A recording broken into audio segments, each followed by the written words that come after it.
Right. So our conversation for these 2 days has a lot to do with the relationship between, what's happening out there, big politics, geopolitics, and what's happening kind of on the ground with people, with their sense of ownership of their polity. This is what I've been calling these days in my work, democratic geopolitics. It's a kind of, Jennifer, my dear friend Jennifer will tell me if this is a new thing. I mean, people have been thinking about the relationship between geopolitics and domestic politics. But I think we're entering an era where we start to really analyze how the very fabric of democracies, how people think, will influences the external actions and perceptions of countries. Maybe the old story was, what is the national interest? I remember when I got at Harvard, we had this big project with the various foundations defining the US interest. Okay, so but now we are having much more sophisticated discussion. Olivier's thesis is a lot around these things. We're just discussing this now. And indeed, so yesterday we kind of had lots of ideas. Now, this morning we want to really try to make this connection more explicit.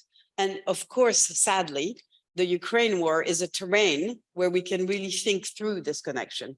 And we're extremely lucky to have with us today Pavel Zerka, who is at ECFR and who has just completed and has a very prestigious already set of writings and thinking at ECFR, a lot of analysis of what Europeans think. And you, Pavel, you can say more about where you're coming from to this, but he's just completed what will be a very interesting study, embargoed until next week. But so we have the first presentation in the world of a study that really looks like how the war is perceived and affects the sentiment of European people. So this, what I call democratic geopolitics, the study makes it real. And I'm really excited, Pavel, to hear your presentation. So the floor is yours. And then afterwards, Jennifer Welsh, who was here for many, many years, and we were together at Oxford, who's one of the most prominent thinker in IR and now teaching in Canada, and you will comment. Thank you to both of you. Thanks a lot, Calypso. It's me who is excited about having such a great audience to discuss the results which haven't been published yet. And I'm really grateful for that opportunity. I'm not coming from the academia, properly speaking. Yesterday, I was a little bit stressed. There were plenty of very wise concepts. Sometimes I needed to look into the dictionary to understand them properly. So I believe that you are a demanding audience. It's an easy work to discuss things that I do with other think tankers, but academia is a much more demanding environment. Still, I'm very much looking forward to the discussion. And to make things worse, I'm not just coming from a foreign policy think tank, but I also, apart from having education in international relations, I'm also an economist by education. So double whammy. Wow. Still, I hope that somehow we'll find a common language. And at ECFR, among the things that I do, I'm part of the team that does a lot of public opinion polling about foreign policy, which we have been doing since 2019. Still, while I very much believe that it's important to understand what the public thinks about foreign policy, and I believe about the role of citizens in foreign policy, I also am realistic about the limitations of the public opinion polling as a way of understanding this. And that's why I'm very happy that since last year I could have spent some time also on a project which I'm doing thanks to a collaboration with the European Cultural Foundation, and which is dedicated to something which we call European sentiment. we published the first edition of the European Sentiment Compass last year on the Day of Europe, and we are about to publish the second edition of it in a week from now, because there will be a Day of Europe on the 9th of May. I didn't intend to discuss the concept, but after listening to yesterday's discussions, which were very much about concepts, I feel that I cannot avoid that. So several of the architects of Europe's post-war integration believed that the success of the integration in Europe requires a strong cultural underpinning.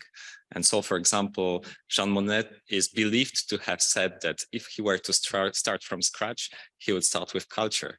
But also there is Robert Schuman, who argued that before being a military alliance or an economic entity, Europe must be a cultural community in the most elevated sense of the term, whatever that means. And finally, there is also a less known but not unknown architect of that post-war architecture called Denis de Rougemont, a Swiss essayist and philosopher, who used a term of European sentiment, or to be more precise, he was saying that there is a need to awaken a common sentiment of the European. And I don't know what exactly did he mean. So in a way, the concept of European sentiment is cool because it allows everyone to interpret it and operationalize it in a very flexible way. For me, it is attractive because first of all, European sentiment is not the same as European opinion.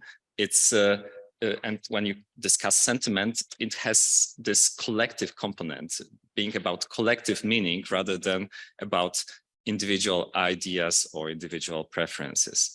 And in this sense, to connect a little bit to our yesterday's discussions, it is amenable to being more relational rather than rational. So against there is a presumption of rationality when we discuss the public opinion, but when the focus is on the European sentiment, we are no longer constrained by the presumption, and we can focus on relations and emotions. And finally, for me, also it's worth to compare European sentiment with European identity. I feel that European sentiment is much more inclusive and forward-looking, whereas whenever we start discussing European identity, it also evokes, there is a heavy burden on that concept, which is likely to focus our attention on the past and on exclusivity. And so, just to give an example, if there is a Syrian refugee in Brussels, I can perfectly understand that such a person does not easily subscribe to European identity, but I can perfectly imagine that such a person subscribes to a European sentiment. And in this sense, this concept, it's not putting all of those limitations that the concepts that we have used so much so far bring with them. Okay, so this is so much about the concept. In the analysis in the European Sentiment Compass, I try to operationalize it, and I mostly discuss it in terms of whether European sentiment is strong. Although I know that Olivier is a great fan of that concept, and perhaps he would propose a three-dimensional analysis where you could discuss how deep is it, how wide is it, how dense is it. So my analysis is very, very simple. I discuss whether it's strong or not, and inevitably among the variables to try to understand it, I look also at the public opinion, because I cannot do otherwise if I want to have an information on all the 27 countries in the EU, which has been the ambition of this project. And now about real life. When looking at the state of the European sentiment over the past year, I have come to conclusion that the European sentiment currently across Europe is very strong, equally strong as it was last year, right after the COVID pandemic, and it hasn't strengthened over the past year. If the war in Ukraine has done anything to it, it has rather been a great clarifier in the sense that many people could have realized of the value of being together in Europe, of sharing the same values and threats. But at the same time, it was a great clarifier in the opposite sense that many Europeans have realized of the mistakes and weaknesses of Europe's previous dealings with its neighbors, like Russia, like dependence on Russia and its energy.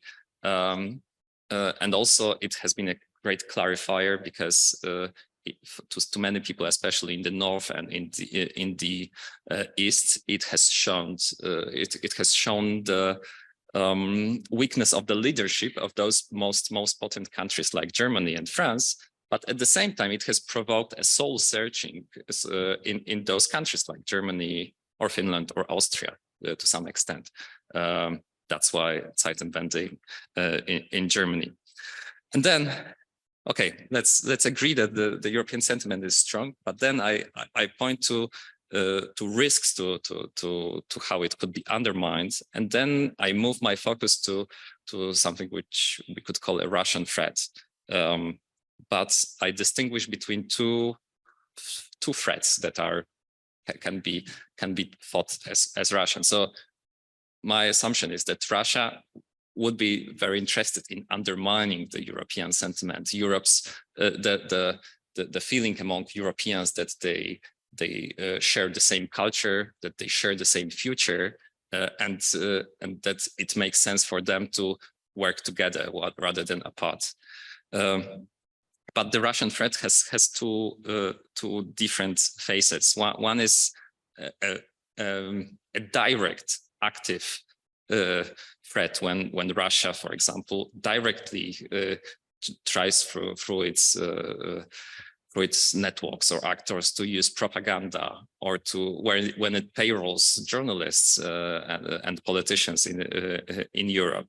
And whenever that happens, I think it's very right for European countries and institutions to try to stop that.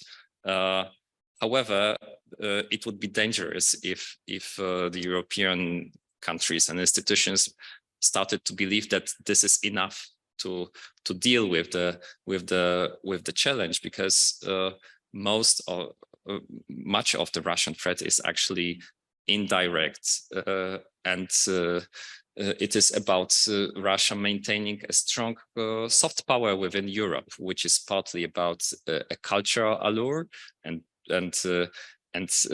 many people, both the public and the elites, could be anesthetized to Russian influence by way of the attraction of the Russian culture, for example. It's also about Russia having a strong soft power among much of European far right. But whenever parties like Marine Le Pen's party or other far-right populists are spreading messages or replicating narratives which look like Russian, then actually today very rarely they do so because they are connected to Kremlin in any case. They largely simply aim at the same goal, but they are acting autonomously. And here the main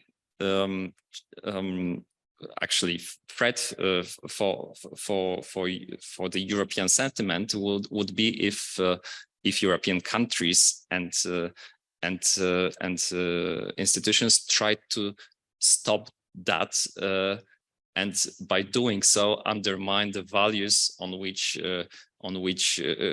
Europe purports to represent. And I see most of all three temptations. One is, and this can be seen as case studies for the analysis, and which actually this was a lengthy introduction, but those temptations are the core of the argument.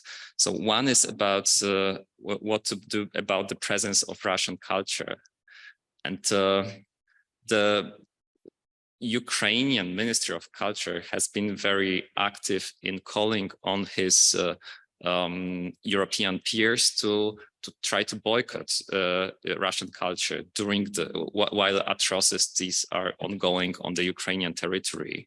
And he has been partly successful in this. In a consistent manner, the Latvian and Lithuanian ministries of culture have been encouraging cultural institutions in their countries also to limit the presence of Russian culture. And by this I mean often simply the works of Tchaikovsky or even Stravinsky in the concert halls of those countries. But initially, at the beginning in spring last year, such reactions could be seen elsewhere in Europe. So the ministers of culture in Denmark and in Portugal also initially reacted in this way, encouraging their own the cultural institutions in their countries not to give room for the presence of Russian cultural works. Then the second temptation is, or the second challenge is what to do about Russian media.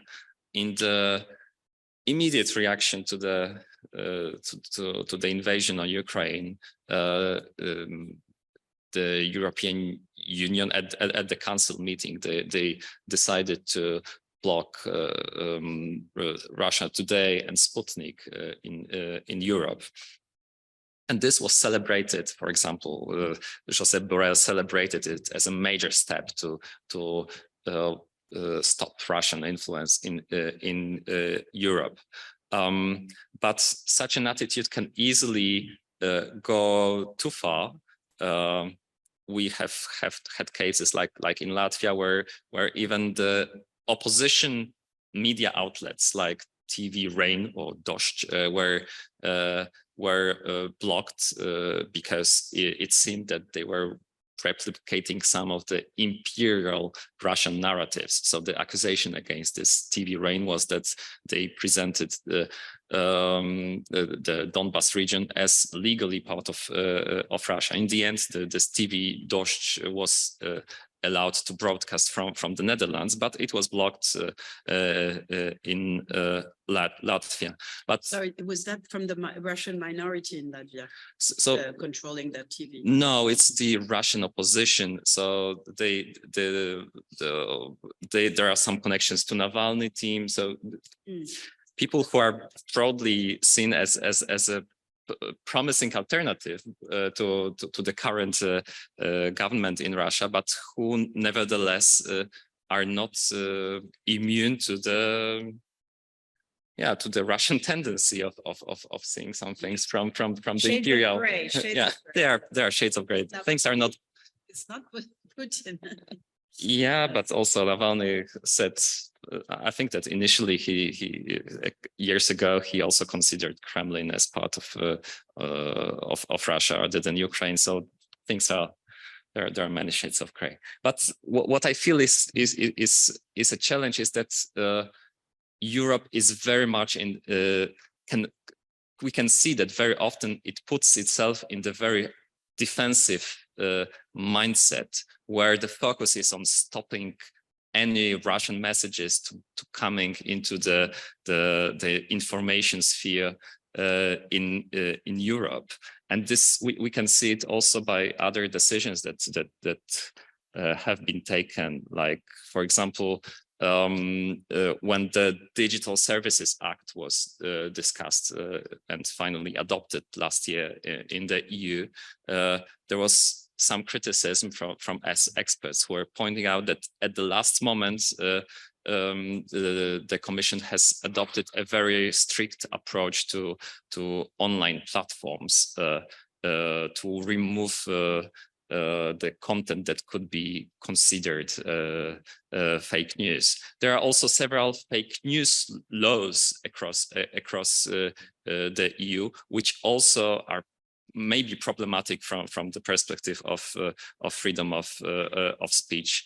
Particularly because there is a very thin line between what may be considered a fake news and what is a legitimate opinion, and therefore those laws could be easily abused by governments in member states. But even the decision to ban Russia Today and Sputnik might also be seen as problematic from the perspective of free speech. And in fact, there have been organizations, I know of those in the Netherlands, who were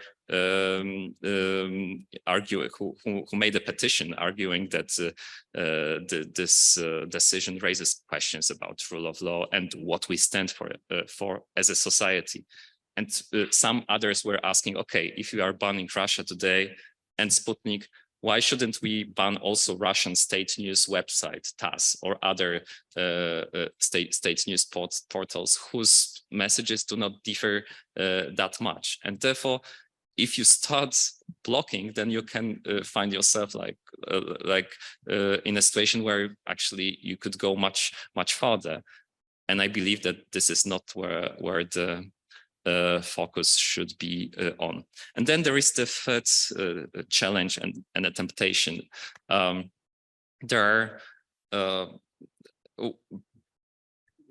okay, so I will stop with the challenges, but then I will keep my recommendations, which I have for a potential discussion. But maybe you give them in bullet points, just so we know what your recommendations are. And but the third challenge is about a temptation which several politicians in Europe, like members of government, like the Minister of Foreign Affairs in Lithuania again, were displaying. And this is a temptation to present things in a black and white manner, like to present the opponent as a very monolithic thing, just to mobilize our societies and the Ukrainians in the current fight. So, but this can very easily lead to a situation where you attribute a collective responsibility to the opponent, in this case, the Russian society as well as the regime, or Belarusians as well as Russians. And in Poland, a country that I'm coming from, serious ruling party politicians were saying that actually there is a collective responsibility of Russians for that war. I know that in a couple of other European countries the same was happening. I see it as dangerous, both on moral grounds, but also on strategic grounds, because it excludes, because by putting such a very strong contrast, Europe is missing some of its potential allies, which includes Russian population and Belarusian population. This discussion was also taking place and very visible in the context of the decision that European countries had to take as to whether allow Russian conscripts to escape Russia and to move to European countries. And that decision was far from easy. But European countries differed a lot in that respect. But this was also the context in which we have seen that some countries had this tendency to rather propose to think things in the black and white manner. And therefore, so I mean, just to say that everything you've said to us now is to show that out there are these policies that tend to be tempted by othering in war, which is even more natural than othering in peace. And normative, you're giving us this landscape. already now normatively, you're kind of telling us, wow, you personally, as a policy analyst, but also as an intellectual, you think it's a problem. It doesn't preserve the future, as it were.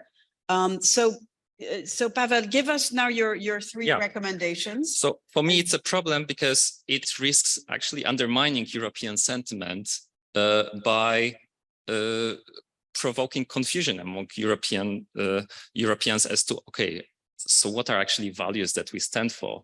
Because those decisions put in questions the values that Europe tries to represent, such as freedom of speech, freedom of expression, or individual rather than collective responsibility. I think that the reason why I feel this whole project fits in well in your seminar is that I feel that this is a lot about transnational governance. I believe that sometimes states have a tendency to enter into the territory which they should rather leave to citizens to serve as foreign policy actors. I think it should be for the citizens to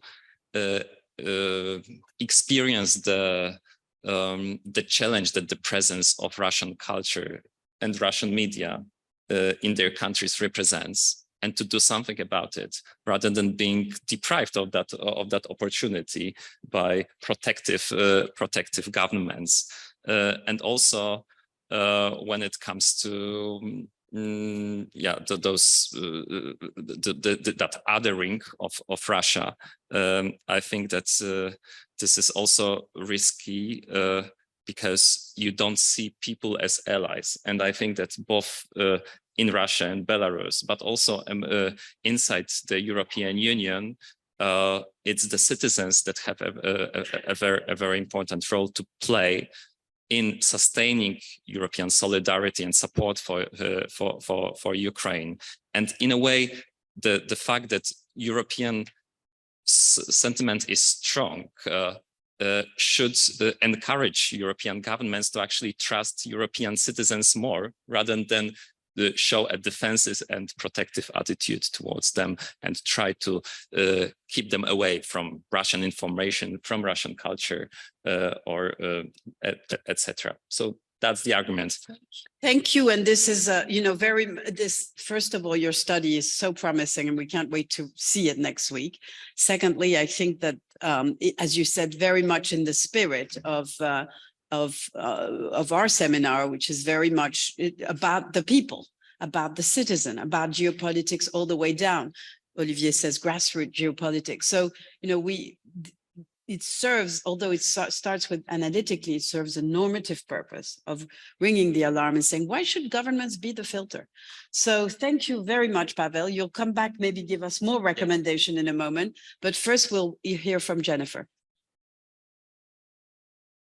Great. Thank you so much for including me. I found this study really fascinating. So thank you for sharing it early. We got the sneak preview as it were. So just a few general comments before I go to your three temptations. So just on this notion of sentiment, since it's new to me and what you do, it very much it took me back to the late 18th century and concepts, Adam Smith's theory of moral sentiments, even Burke, who I studied in depth, in the way he spoke about Europe and the Republic of Europe and Europe's mores and manners, and not about opinion, but about a fellow feeling. And so I very much like this notion, and I think you're right to develop it and contrast it with other things we think about in the social sciences, which we try to measure through public opinion. Just on your idea of the direct threat from Russia and how it's being responded to, I think 2 points here that might be helpful. One is that it's very clear, and this year I attended the Munich Security Conference, so I saw this firsthand, on an elite level, when we're thinking about Europe as a security community, it's clear that a portrayal of this threat and a unified response is doing a lot of work in terms of strengthening that security community. And, I don't want to bring up Emmanuel Macron in this crowd, but, it was very interesting to watch the reaction to his speech at Munich, which was perhaps the only speech that talked about the need to consider negotiation and peace, and how he was responded to. And it just shows that at an elite level, the degree to which there's fear about this coalition falling apart is really ingrained. And I think you're right that we need to move beyond What this. was the response? The response was he was criticized. You know, how could you possibly talk about peace and negotiation at this conference? This is all about providing fighter jets and showing our defensive strength. It was really striking to many of us who were there, and really troubling. You know, of course, we should be able to talk about what the future might hold for negotiation and the way this war might end. And so I think, you know, I'm reminded here when we move to responses to Russia by the debate that went on about whether Russia should be expelled from the UN Security Council, right? A real live debate being pushed by certain states. And here again, so important to think about Russia as being something beyond this current regime and current administration. To talk about expelling a country from the council, you know, my view on this is it's so important, despite the fact that the council right now is, you know, it's grand theater. We all know what's going on here, but the answer is not to try to kick out one of the permanent five as a result of the war. So just moving to your three temptations, really interesting points about boycotting. Just as an aside, you might be surprised to hear, so I've been living in Canada for the last 5 years. I'm Canadian. We have a huge concentration of Ukrainians in Canada. We have one of the largest Ukrainian diaspora in the world. And, you know, I've seen similar kinds of dynamics playing out even in Canada, which feels very far away. And I think the point here that I would encourage you to develop is that this question of the boycott is really about how European culture is seen, right? Is it seen as something that is homegrown, that is developed from within, or is it a culture that has always developed as a result of its openness to others? And actually, you were talking about IR theory yesterday, and relational IR theory, Calypso. You know, there is a growing body of work within international relations, Justin Rosenberg and others, that really sees the field as about a discipline that thinks about multiple societies and how they develop alongside one another. So not as self-contained units, but that always, forever, as it were, they were always developing as a result of their contact with others and interaction with others. And so here, I think that's really the question, is how Europe's culture is seen and defined. On your second point about Russian media and blocking Russia today, I think two possible ways of responding to this. First of all, if we look at countries situated closer to China, Taiwan, South Korea, for example, their response to this whole issue of media and fake news is to really double down on the education of citizens in what they call informational integrity from a very young age, to teach in their education system in Taiwan and in South Korea, to teach young people how to analyze information, how to really scrutinize. That's what we need to be doing, is to take very seriously that in the new world we're living in, where we're not going to be able to block sources of information. Instead, what we need to be doing is educating discerning citizens how to deal with information. And I think there they show us a way forward. But this leads to the third temptation that's coming, I think, from the Baltic states, to want to mobilize solidarity through differentiation. You know, one can understand this. They're on the front line, as it were, but I think it shows us again how Europe is differentiated, and it exposes the danger of collective responsibility as a modus, as a mode of operating. And just two insights here again that might be helpful. One is, of course, the literature on sanctions, right, which has evolved over the last 20 years to show us how collective responsibility through blanket sanctions is so normatively problematic and has now been largely abandoned in favor of much more targeted measures as a result of the moral harms from blanket sanctions. But also we know the moral harms of collective responsibility.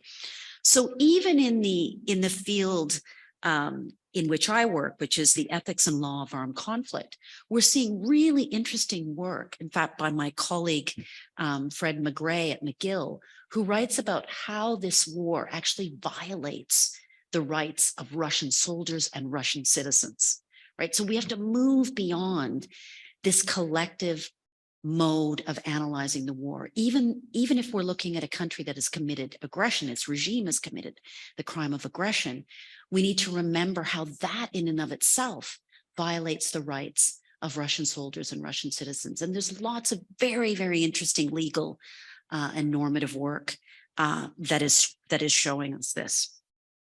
So just as a last point to close on, I think your comments about collective responsibility and its dangers, which I very much agree with, also reminds me of the dynamics that played out in the General Assembly in the UN with the votes on Russia's invasion of Ukraine. There were two votes, one right after in February 2022, and one more recently in February 2023 on the first year anniversary. And I think those votes were really fascinating because they exposed, I think, the danger of wanting to divide the world into democracies and autocracies. They showed us that this is actually fundamentally flawed, and that the argument that is much more powerful is not that divisive argument, but rather one that focuses very specifically on Russia's violation of the core norms of the UN Charter, right? That it is the core norms of the UN Charter, right? That all states have taken to be fundamental to our rules-based order, right? That it is territorial integrity, political independence, and that's the violation, that this war is not about dividing the world. And so I think it's extremely interesting when we look at how those votes fell. There was a kind of scratching of the head a year ago in Western capitals. Why are countries that we would assume are aligned with us, South Africa, for example, why would they abstain in a vote against Russia? And I think, what that points to is great disillusionment with the approach that's being taken in Western capitals, including in Europe, this dynamic that I began with, that in order to enhance our own security community, we want to other and we want to divide the world. And what becomes very clear from that vote, just to remind you, so 7 states, against the resolution condemning Russia: Belarus, North Korea, Eritrea, Mali, Nicaragua, Russia, Syria. So these are the 7, right? Much more interesting is who's abstaining on the vote: South Africa, Pakistan, Bangladesh, India, Bolivia, Burundi, China, of course, Kyrgyzstan, Ethiopia, Uganda, Vietnam, Togo, Zimbabwe. All of these states, what they are saying through their vote is not that the world is divided between democracies and autocracies, but that we fear a new Cold War. And that is a world that we lost greatly in the first time around. And we don't want to be in again. And so I think, where I'd like to end is very much in solidarity with your recommendations, that the way forward is not to other and divide, but to very much look at the values that we want to preserve. When I look at this in the multilateral system, it's particular rules of non-interference, of territorial integrity. And when you take it to the individual level, I very much agree with you. It's about freedom of expression, freedom of assembly, and individual responsibility rather than collective responsibility. So thanks very much for the presentation. so much, Jennifer, for this very deep and brilliant set of comments, and kind indeed. So I want to give you, Pavel, a moment, and take perhaps a couple of other comments. But I note that, and also maybe to expand how the conversation will lead you perhaps to expand on your recommendation, although it's already written, right? So this is more, okay. It's not published yet, so we can So we change can stuff. always. So this whole question, and what's one of the many points to pick up in the conversation now with Jennifer's point is that you are talking about the European values, the sentiments based on European values, and Jennifer is kind of telling us, well, aren't those actually shared values globally, at least in a kind of thinner sense, as expressed in these gaps in votes in the UN? So again, inviting us, as in yesterday's conversation, to move back and forth between what we say about Europe and democratizing geopolitics. Yes, for European citizens, trying to free them from the filter of the state, an eternal temptation that the state and the elites will filter what is done, will filter what should even be thought on one hand, and in this sense, free them also from the whole conversation from these binaries, us and them, autocracies, democracies, all of that. And it's interesting, as always, for me, that to some extent, the people are much wiser than the political elite. Maybe that should underpin part of what we're talking about. So on this point, perhaps a couple of additional comments before I give the floor back to Pavel. So John Eric. Thanks. This was both very interesting and also very timely. Yeah, I'd like to pick up on 3 points also relating to what Jennifer said. Maybe also with Russia, we might make a distinction between the regime and the state. Because Putin is a bandit. There's no question about this. This is a bandit regime. But it doesn't necessarily rub off on all of the Russian system and state even. And of course, the population, which is much more ambivalent about this. If they actually had a full voice and were able to say so without repression, I think the sentiments would come out more clearly that there are divides also inside of Russia. Now, why I brought this up about regime versus state is that we might distinguish between rhetoric and diplomacy. We have seen some of that in Norway, because we are a neighbor to Russia. And when Russia invaded Crimea in 2014, it still was negotiating in the Arctic. It was actually a law-abiding citizen in the Arctic. And in those days, it bifurcated its activities. Now there is less of that, but there is still diplomacy. So Norway is the only country that keeps ports open for Russian fishers. And we know that a lot of these are spies. So there are investigations. And yet at the same time, they also want to have the communication. And there was also, Norway expelled 15 diplomats, which is the largest, I think, one of the most dramatic actions they had taken. Russia reciprocated with 10. And some people are saying that this is actually a response scaled in relation to the fact that they keep ports open. So, I mean, there is something happening also on the ground among officials and so on. And those types of channels, I think, also are important to keep open. They are much more invisible, but it has to do with also with diplomacy. I want to be explicit. I'm completely in support of Ukraine, but I also think that we have to keep all the other factors open in this, and also not lose perspective on the larger issues. And I think you made that very clear. The other point is about culture, and what is Russian culture? I mean, is Ibsen a Norwegian national? He's a cosmopolitan. Is Tchaikovsky Russian? He expresses some sentiments from Russia, but is he Russian? I mean, I thought he was a cosmopolitan. I mean, I thought the music traveled everywhere. So it is also about culture being instrumentalized by these bandits. So I think that's why I also would never think that we should succumb to any kind of boycott against culture, because that would be self-defeating. Culture is hybridity. It travels. I mean, the idea of confining and containing culture to a specific community and say this is defining of us is in a sense also a violation of culture itself, in my view. So I think that's certainly the wrong thing. But one should be going after those instances where culture is being instrumentalized for specific political strategic purposes by bandits.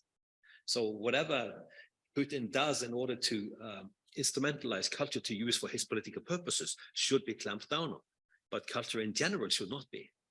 That would be my sort of take on. That's a question also for you, Pavel. What is there a red line? Is there, so we're all kind of with you that, you know, boycotting culture, even media, when media is a conduit for culture, is problematic. But then when it's really fake news, you know, do you have a red line in your softness, yes. Your argument for softness, as it were? So keep and this thought. Oh, sorry, I thought you were done. The final point is about fake news. I think, especially when we're thinking about this in relation to so-called populist authoritarians, actually, I think we are barking, to some extent, barking up the wrong tree, because fake news and disinformation has always existed. In viable democracies, you find it in all kinds of debates. Neither the UK nor Norway, long-term democracies, are capable of discussing their European affiliations properly in any kind of deliberative manner. So, I mean, lots of disinformation happened. I think the critical issue is whether societies have corrective measures, whether they have functioning public spheres and so on that clamp down on this, because you've seen exhibits and so on of fake news, but the question is this being corrected? I think that's the critical issue for democracy. And that's when rights are operating and that people pick up on this and say, well, this doesn't work. And of course, maybe it is the corrective measures today that have weakened, it could also be that the new instruments and so on have given people new ammunition. But I would be very careful not to pin this type of fake news onto populism as a major cause, because then we might be missing the view of what are the structural problems with democracy in more general terms. So perhaps what we're saying, I just want to link this to one of Jennifer's last point on education and corrective measure. There's not just education. And of course, the problem of education is this long term. What do we do in the here and now? Now, there's already so many points, and I have a number of fingers, and please, intervene, but I'll give you the floor. You prefer to wait? Yeah. Okay, you prefer to hear everyone. Okay, fine. Then Philip Van Paris from ULB and EUI. We have the pleasure of seeing you every spring in EUI, which is totally lovely, Philip. Thank you, Calypso. I have only a very superficial question. I must say that on the substance, I fully agree with every one of the points you made in reaction. No, my question is simply, you said that you operationalize the concept of European sentiment in various ways. If you could just spell that out a little bit and give some examples of the questions you used in order to give some sort of content to that notion of sentiment. Work didn't really have focus groups and polling and all of that. Jennifer has written beautifully on this, but in an era with different methods. Right, so I have Marina. Thank you for this fascinating discussion. One of my identities is being Russian, so it's particularly relevant to me. So all what you said deeply resonated. And also, I would like to thank Jennifer specifically for your points, because again, they also resonated also with my Russian identity, because I ask a lot of questions. And I have 3 points to comment. So perhaps the main one, and Jennifer stressed it as well, the idea of peace. It's easy to lose sight of peace in weapons discussions. I'm a criminal lawyer, so I also study weapons trade. And there are a lot of vested interests in weapons trade. And also in Russia, when I read the news, it's a lot about how many bombs, how many helicopters, and also in the news here. So there is a lot of rhetoric around weapons and enhancing security in this way, and it's understandable.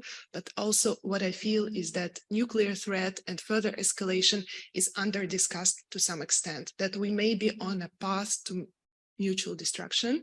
And it is just so scary that perhaps the brain doesn't want to accept it. And I don't think it's stressed enough. So as a Russian, I see also on the Russian side, there is escalation, and as a response to the escalation happening here in a sense of rhetoric, of course. With regards to culture, I also, John Eric, the point, yes, what is Russian culture? Gogol, Bulgakov, for example, Bulgakov, Master and Margarita, it's supposed to be a Russian novel. He wrote about Kiev. He lived in Kiev. Chagall, Marc Chagall, born in Belarus to a Jewish family, considered to be a French painter. So I see a lot of potential in cultural dialogue and actually uniting with Russians through culture and actually not shaming, but as opposed to shaming, just actually trying to find links. And that perhaps to my last point regarding othering, I still have family in Russia and I know a lot of people in Russia right now, they are suffering deeply, and maybe it will sound not appropriate given the degree of suffering in Ukraine, but there is a lot of process going on, and part of the process there is us against them. And this is part of Russian destiny. Perhaps as a Russian, I can explain this. The victim mentality is part of collective trauma of Russians. It's like the world is against us. We're not good enough. We are not part of the European culture. And this is what the government is exploiting a lot in the propaganda. It's just basically the double standards that maybe they just don't want us, they don't like us. So it's exploited again and again. And the pushback, what you resist persists, the pushback from Europe and the Western states, it actually fuels this kind of discussion in Russia. So even I can see the change in Russian sentiment, because in the beginning it was shock for many people, but now it's like, but it's not going anywhere. So I just wanted to bring it also from that perspective, because I lived in Europe in 7 different countries for 20 years. So I can kind of speak both languages in a sense, European sentiment and Russian sentiment. So perhaps there can be some thoughts in this regard with respect to othering. And again, I also see, Pavel, that's a lot of power in bringing it back to the citizens, really. Thank you. Yes. Thank you. Yes, I also want to thank you, first of all, for the fascinating presentation, and throughout all of it, I found a lot of parallels with my topic of militant democracy. And I'm very curious to what you're going to answer to Calypso's question, which I think was posed in different terms by John Eric to me yesterday, kind of what if it's not enough? The kind of educational, a societal form of democratic resilience building as a form of self-defense. But actually now I just want to share an analogy, again, from that conceptual lens, which I think is very relevant when it comes to the theme of othering. So a very prominent tool in militant democracy at the national level is the party ban. And that is controversial for many reasons, because it's a great limitation on freedom of expression and freedom of association. However, if you compare that to expulsion or exclusion from a member state, from an international organization like the EU, where that was very much, or is still being demanded in the academic literature, that is possible, for instance, with regard to Hungary, and then also to the UN potentially, I think it is actually, it's more intrusive even on the level of international organizations, because what happens with the party ban is, yes, a party is banned, but the voters are not disenfranchised, let alone denaturalized. It is greatly problematic for many reasons, but they stay part of the political community. If by analogy you would expulse a member state, for instance, in the EU, you could argue it kind of amounts to a ad hoc denaturalization of an entire people, if you consider European citizenship to be the kind of fundamental status that it's declared to be. And although there's not such a thing as UN citizenship or world citizenship, formally speaking, maybe, it's the same or even worse than on the UN level, because it basically says, well, you're not part of the world or human community even. So I think the message that it sends in terms of othering is much more intrusive than people tend to think when just thinking of expulsion from an international organization, kind of formal terms. I think in normative and moral terms, it is very problematic. And I really liked how your study and also your comments, Jennifer, pointed that out. And I kind of just wanted to add from like a different conceptual lens to underpin that point, because I think it's really important. We started a bit late, so we're going to give ourselves a bit more time before coffee break, especially since this is a very fascinating discussion. And there are many ways to slice this cake in the comments, but I would say for me, I see kind of three dimensions, which I think are fascinating. You know, one is at a moment of war, of course, we say at a moment of war, but all of these questions of how the state filters external intervention are not just about war. So as usual with war, we are talking about the extreme of something that is always there because we have a world of competition or rivalry of whatever word you want to say. So there is a question as to the role of the state, and of course, John Eric corrected state versus government and regime. So the role of power, let's put it that way, those who are entrusted with power in our polities, should it be increased or in fact decreased during a time of war? Because there is this sense that, you know, normally, no, this is the moment, the Schmittian moment, the emergency moment, let the state do it. And really this notion. So all the stories you tell, all the temptations, the state is going to do it. Citizens do not worry. It's the Europe that protects this whole idea of the paternalistic state that goes, you know, mad at a moment of war. And that is mainstream. So we are saying with the notion of democratizing geopolitics, including the geopolitics of war, that no, you know, we need to push back against this kind of mainstream idea and the binaries that it conveys. And we need to push back, not just in the name of democracy or being wary of power, but in the name of the European values themselves, with these states espouse. So that's kind of one first set of questions. Then there is, okay, it's all very nice to say this, but you know, this is not a monde des petits nounours, and this is conditional. So then there's a kind of a conversation about the conditional, the corrective measures, the education. Now, I just want to put in the pot, you know, when Franca talks about her militant democracy, so are we saying that the militant democracy that defends its democratic system against this Russia and autocrats, should we democratize militant democracy in some ways? If it's in the name of democracy, let the people, the demos, do the militant democracy part. I think that's what I'm hearing.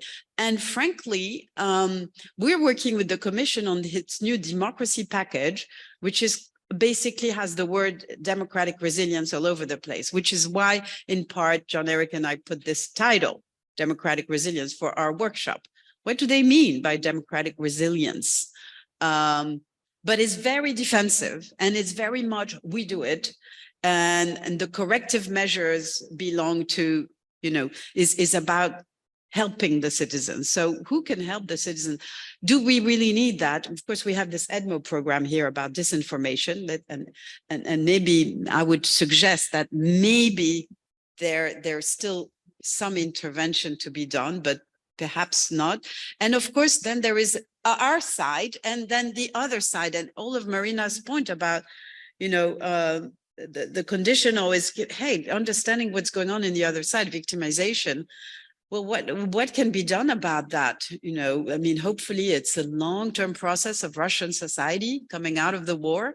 It doesn't really depend on anything Europeans do, whether it's power or citizens.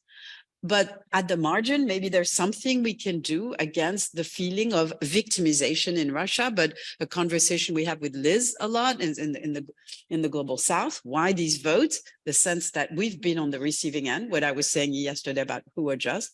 So there is a whole underpinning of understanding. You know, there is material. This is not just moral or ideas. There's material things to be done in the corrective side. And I mean, and then the third category of feedback that I hear, you know, is back to the link between what individuals think, European norms and global norms. All these levels, how they're like Russian dolls, excuse the pun. But is there, as we think about what this all means for the emerging, changing, transforming, liberal or new, I mean, world order, are there lessons for the world order? So maybe that's like the third it's too big and it's the next conversation, but I just wanted to provide a bridge for your and some comments on my How own. much time do you have? 5 minutes? 3 minutes? 7. Okay. First of all, thanks a lot for very kind responses. I didn't expect this. I expected that the whole study, due to methodological weaknesses, would collapse under the academic scrutiny, but it hasn't collapsed so far. Thanks a lot for this very useful feedback as well. I didn't mention the way I studied the subject. We in ECFR, we have a network of 27 associate researchers, 1 per country. And this research for the European Sentiment Compass is also done with them, which means that I have prepared a standardized survey so that they could look into specific issues in their countries. They then provided me with the material. I had to read that all and understand what things emerge. The good thing about those associate researchers is that I know all of them. So whenever I felt that something was missing or unclear, then I was also in a very active exchange with them afterwards. So it was not just a one-off survey and then it's done. And this provided me mostly with cases which are useful as cases, but then I struggled to understand what should be the conclusions or the red lines, as you rightly put, Calypso. Because just let me give you some cases. So there is a theater in Brussels called La Monnaie. They were planning to have a Russian season for 22-23. But then war started. They had to decide, okay, what do we do about it? And their decision was to keep the programming. They simply issued a letter saying that culture has an important role to build bridges, to serve as peacemaking, etc. But they were strongly criticized for that. At the same time, in the neighboring Netherlands, a Philharmonic of Haarlem decided to cancel their planned concerts of the music of Tchaikovsky and Stravinsky, and to replace it with the concerts of solidarity with Ukraine, with Ukrainian music. This was also very problematic, criticized in the country, but and then I felt I need to find a red line here, what is correct and what isn't.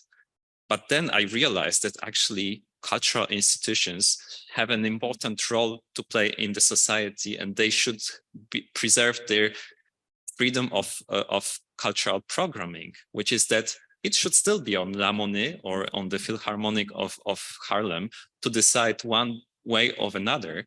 And it's actually good that the societies can deal with the controversy, because we should not be avoiding such a controversy. We should rather engage with it, and because this is the way that joint conclusions and sentiments can emerge. But still, if it was as easy as that, then there would be no problem. I think that it's very difficult to identify red lines. That's why, for example, in the area of disinformation, it's a non-brainer for me that countries and institutions should focus less on defensive measures and focus relatively more on awareness raising about disinformation, on media literacy, which is the way I put it, but you Jennifer, you called it information integrity. I think also, but then the question is, these are very neutral ways, but in all of those temptations. So both when it comes to culture and media in particular, there is also a question as to whether there should be a sort of an affirmative action. And in the US, there is a long body of literature analyzing, okay, what are the pros and cons of their variety of affirmative action. And here as well, I feel that in the cultural sphere, rather than encourage a boycott of Russian culture, there is a room for providing support for the presence of the Ukrainian culture, so that European societies also have an opportunity to discover what Ukrainian culture is, in the context where its presence and its existence was largely questioned for political reasons by the Russian regime. But this might be problematic, actually. I believe that there are also risks of engaging too much in such an affirmative action. And also when it comes to disinformation, I think one of the things I was considering, and which I end up suggesting, is that governments should also engage in a sort of strategic communication, where instead of avoiding certain subjects because they consider them as taboos, they leave a void which other actors, both domestic and external, can easily tap into. So there is, in Poland, for example, there is an issue of many Ukrainians being present in the country. They are between 5 or 8% of the country's population. The same for Estonia, but it's politically incorrect to among the political mainstream to discuss this issue. They prefer to hush it out, but this only leaves room for, there is a far-right party which is already getting traction by talking about the Ukrainization of Poland, and also this not being our war. And I feel that there might need to be something more done in that respect, not evading taboos, but rather trying to preemptively offer a narrative so that people are not. But again, I'm contradicting myself, because it's again about states being protective about citizens. I think that you cannot avoid it. So to some extent, you need to be perhaps protective. You simply shouldn't be protective too much. Entirely contradictory, because I would call this myself agonistic geopolitics. That you really, like we talk about agonistic democracy and real debates, and not just nice Habermasian and consensus making, but we can agree to disagree, etc. in the light. And so it is engaging citizens rather than giving them a lesson. This is I think it's a different, I don't think you're saying, or any of us is saying, states don't have a role there. It's just that this kind of paternalistic, protective role, and also coercive, which goes with it, macho. If you ask me as a feminist IR person, that's problematic. Not the role of the state itself, but how the state does it, in my opinion. Yeah, that's super useful. And one final thing, I interrupted, so it's my fault. I really liked, so I will not answer all the questions, but I wanted to say that one thing that I didn't include in the paper, in the conclusions, but which your comments, Jennifer, clarified to me, is that it indeed feels like, from the perspective of part of European elites, that they might be seeing the European unity in support for Ukraine and the othering of Russia as two sides of the same coin. And that's why they might be indeed fearful that if we relax this too much, if we stop othering, then we might enter the situation where we are no longer united.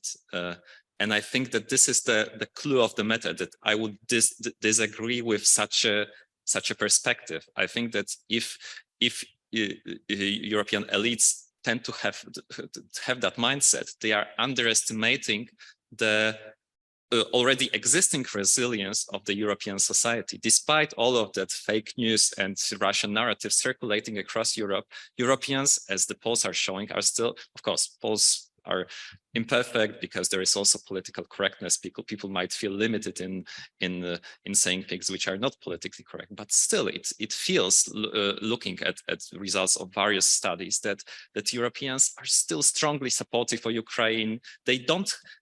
Despite the wide presence of misinformation, they have not been influenced by this that much. There are countries like Bulgaria where media literacy is very low, where media freedom is very problematic, and where those links to Russia culturally are stronger, and therefore you can be worried about what citizens are feeling and thinking about this war. But still, overall, across Europe, Europeans have proved to be very much resilient, and therefore it is unjustified on the European states to be so blocked and so protective about them. Yeah, so thanks for making clear something that I was thinking, but I didn't find good words to put it in words. Well, Pavel, thank you so much for, provoking us to think hard about these issues. I think we're very, very much looking forward to reading the detail of the study next week, which, by the way, to everyone, I'm on the council of ECFR, and I actually know that you're going to ruffle some feathers exactly because the elites that Jennifer is talking about are very much on the council of ECFR. I exclude myself from it. I'm just a lowly citizen, but and they're not gonna kind of like part of this story. That's not the mainstream in the circles that I hear, elite circles. So it's wonderful, to be a critical friend of the EU, and in this case to push back because your last words on the resilience of citizens themselves. That's where the hope is. So thank you very much for this great studies. And now for a coffee break. But thanks very much. To ask about in this moment where everybody's talking about redesigning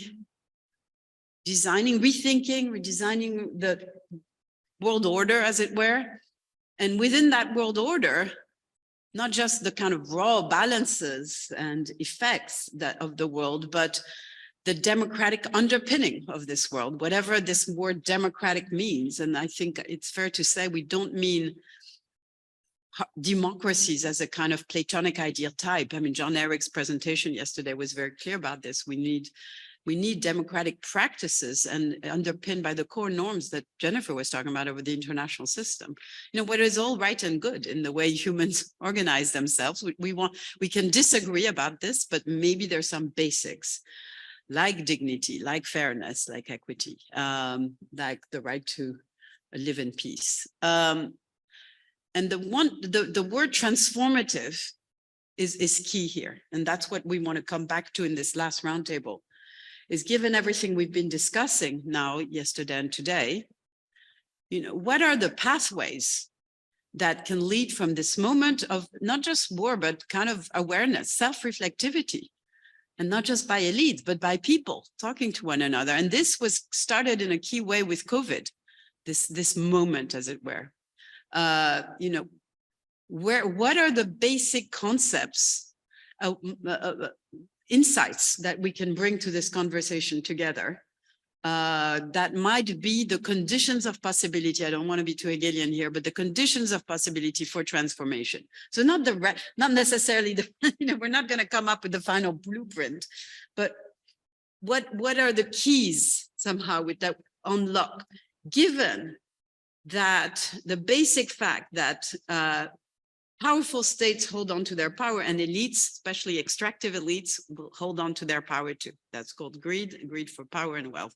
So given those basic societal facts, what are the keys to transformation through a democratic lens? And one of the insights that I thought was great with Pavel, one of the many insights, is when he says, the demo, he didn't say it that way, but it's the demo that are resilient. It's not the democracy that is bestowed from above.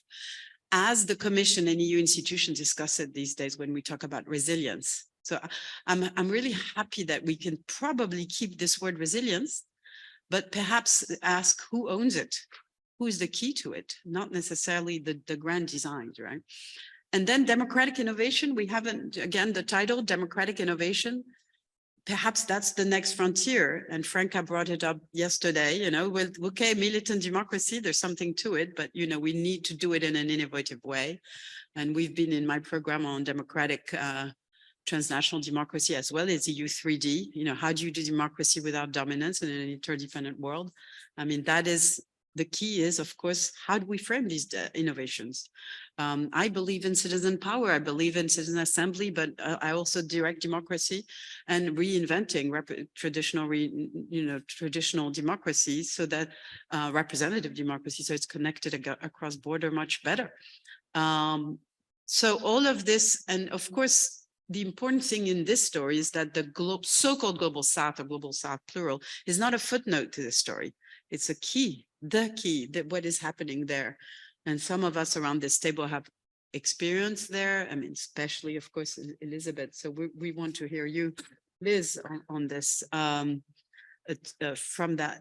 whatever viewpoint you provide. So in this little introduction to say that, well, Philip has written a lot about transnational governance, probably not with the word transformative necessarily all over, but we've asked Philip to say a few words from his viewpoint, and then you know, the rest of us, and then Liz, and we open it up, John Eric and I, to everyone else. Okay, Philip. Well, thank you very much for giving me this opportunity, which I take with some trepidation. My research and writing is almost diametrically opposed to what has been the general theme of this conference, as I understand. We need the provocation, Philip. So I will try to explain why, and at least maybe by offering some kind of alternative thoughts, maybe that will contribute something. It begins with my empirical conclusion that the problem is not democracy, but liberalism. Liberalism was deliberately invented to keep the people out of politics.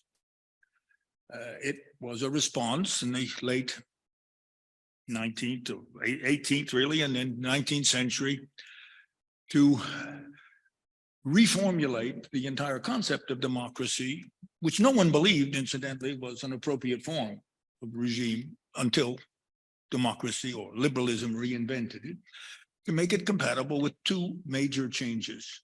The first was the larger and larger political units. And the second was the emergence of industrial capitalism. So those two conditions forced, if you wish, a redefinition. And the purpose of that redefinition was to keep the people not completely out of politics, but removed from any kind of direct role in politics. This was done through, first and foremost, and this is why I very much appreciated the paper by Jon Erik, is through representation, of course, but also through checks and balances, constitutionalism of various kinds, bills of rights, especially bills of rights protecting property, as you can imagine, was very, very central to the liberal transformation. The second conclusion is that if the problem is liberalism, the reason for it is very, very interestingly similar to that of the original effort, namely the change in the nature of the units within which politics and decisions are made. So we now have, if not a global, regional, we have larger and larger units, so to speak, interdependent societies, etc. So that's on the one side. And on the other side, we have the dominance of finance capital as the center of accumulation of modern capitalism. So thinking in those terms, then you concentrate your attention on reinventing liberalism, not post-liberalism. I call it iter, other liberalism. But, and this is why it's so dramatically different than what has been discussed here, is it's top down, not bottom up. So how do you change these institutions so that you still have citizens still have a role in a somewhat remote role, as always under liberalism, of holding rulers accountable ex post for what they have done, so to speak, and elections are part of that, but also interest group pressures, social movements, etc., are all part of it. Freedom of association is a very important component, obviously, of liberalism, but nevertheless, at one removed. So this constant invocation over the last few days of the people, I am very suspicious of, let's say. I don't think it addresses what is really wrong with contemporary democracy. Okay, so to reinvent democracy then, or reinvent liberalism becomes a kind of, you have to do that through elites. Now, I in particular for these papers have focused on the European Union, and then it's even more obvious because the European Union is an even more elitist institution, even more removed from popular pressures or the people than national governments, but still liberal in conception. And so I've been trying to think of it in terms of the slogan I've given to myself is democratization, or I don't like resilience, but anyway, re-democratization by stealth. Trying to encourage elites to behave differently, to come up with different rules. And here I have to say there's one huge problem that I've tried to think about anyway, if not resolve. Namely, in the past, when this has happened, and this certainly did happen when liberalism was invented in the late 18th and 19th century, it was the prospect of revolution or revolt or the aftermath of war. So you will see that democratization, liberal democratization, occurs more or less coincident with international war or with some kind of plausible revolutionary threat, if not actual revolt.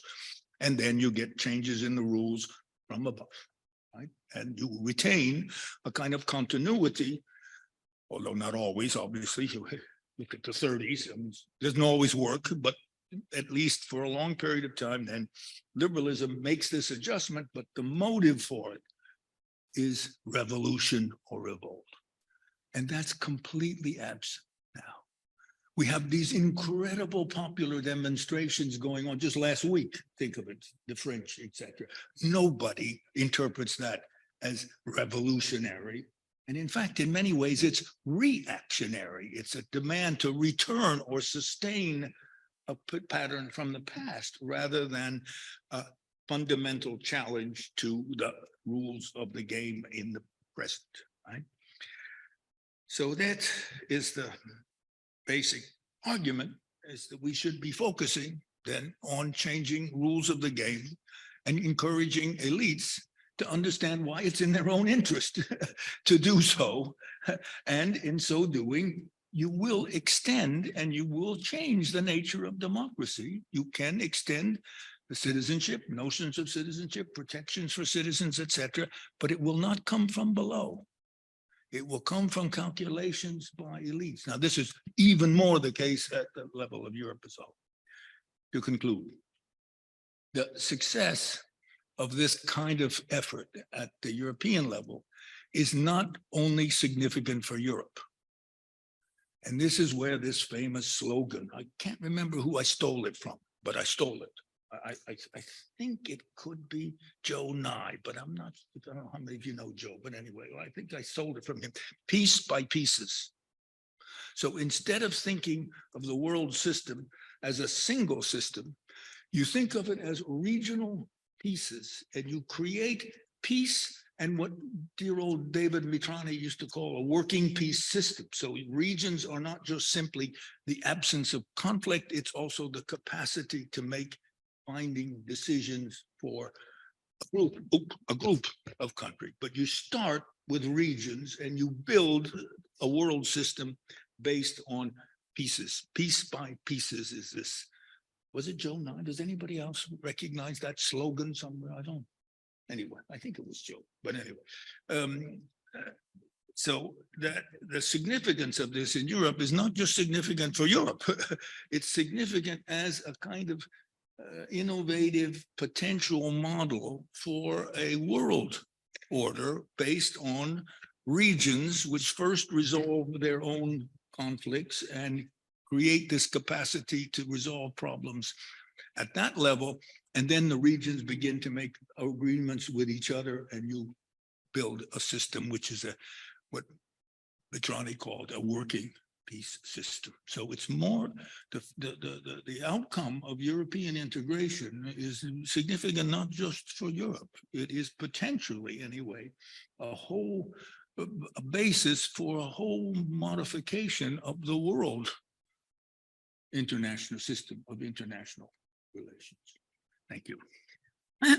Thank you so much, Philip, for first of all, bringing us back to the roots of liberalism. You know, some of us, Olivier here, I guess just the two of us, were in a 2-day conference. No, you weren't there, Pavel, in Oxford, when more or less when you were there, by Tim Gartnash. It was his festival, and the whole idea was it was a conference on freedom and liberalism, and he called for a perestroika of liberalism. And then I kind of made the joke that, well, perestroika didn't end too well.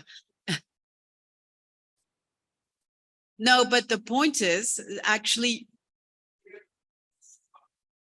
well, there you go. But the point I was going to make is actually contrary, because there was no deep questioning in the, you know, Martin Wolf, and it was all the kind of usual FT crowd.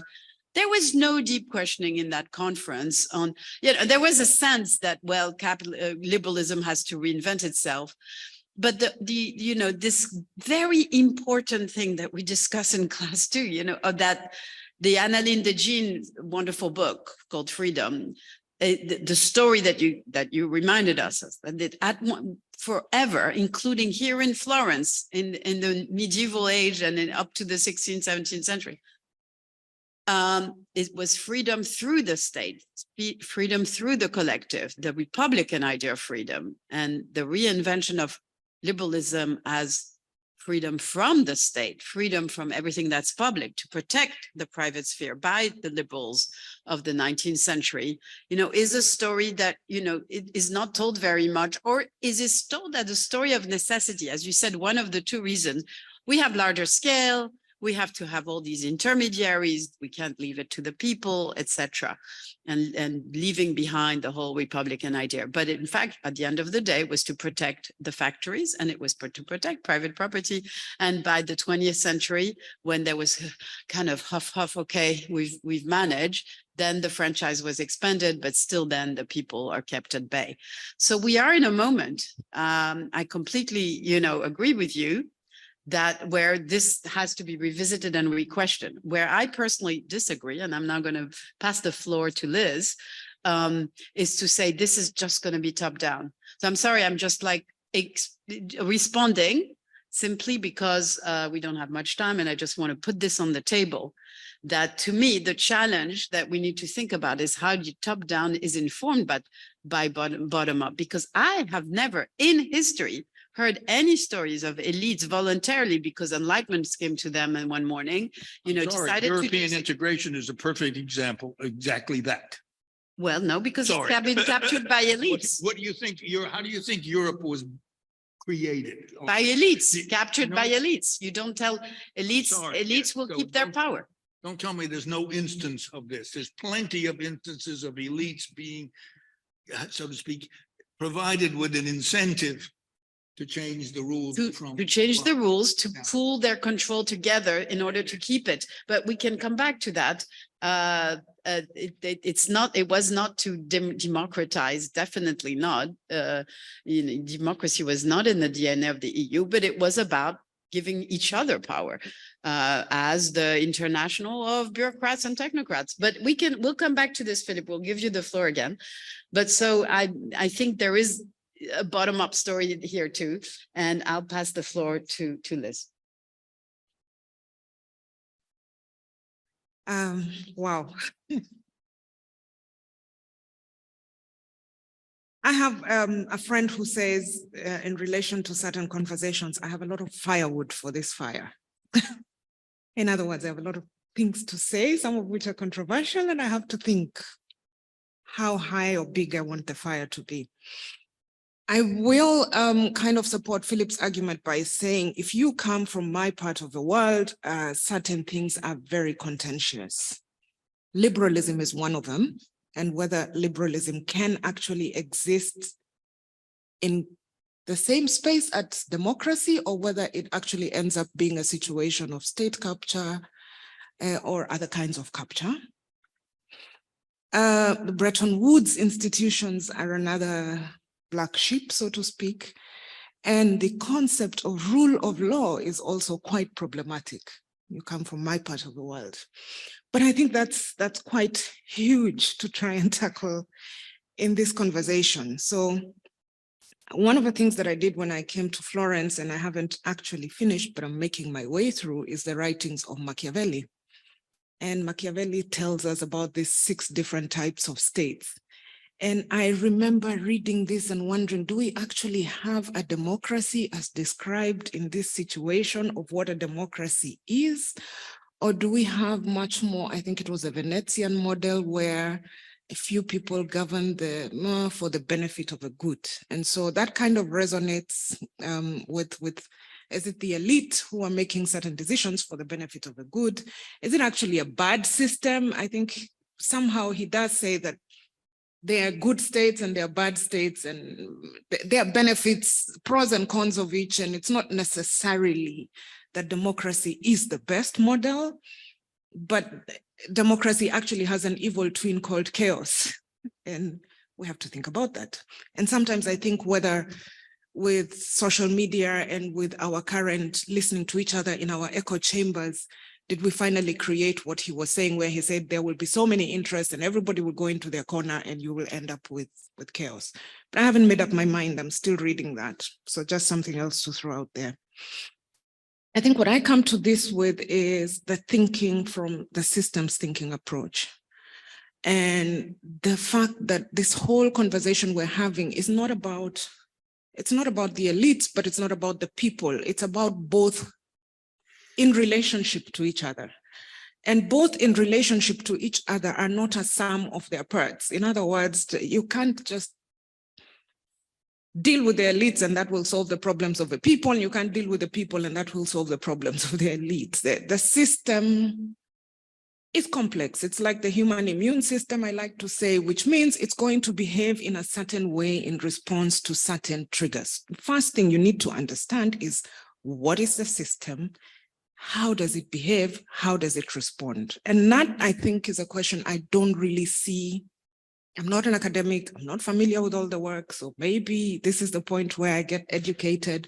But that's a question I don't really see. Like, where are we discussing how these things relate to each other? And therefore, where is the point of intervention? Because then from systems thinking, what we then say is, if you understand the system, you understand how it's responding to certain triggers. For example, how does it respond when there's an outbreak of violence in Sudan? Why is that different from how it responds when there's an outbreak of violence in Ukraine? Or how different from the conflict in Albania? Like, what's happening here? How is this system behaving? And therefore, where are the points, the leverage points where we can make a difference if we focused on them? And here then the topic kind of becomes, you always have to understand the point of intervention is not always the point of impact. So yeah, maybe we want the people to behave in a certain way, but does that mean we have to do something with the people, or does that actually mean we have to do something somewhere else that will change the conditions enough so that either the elites or the people or something will change the way they behave? And one other thing I read during my time here is James Scott's book, Seeing Like a State. And he talks about how it takes a certain level of abstraction for you to be able to govern.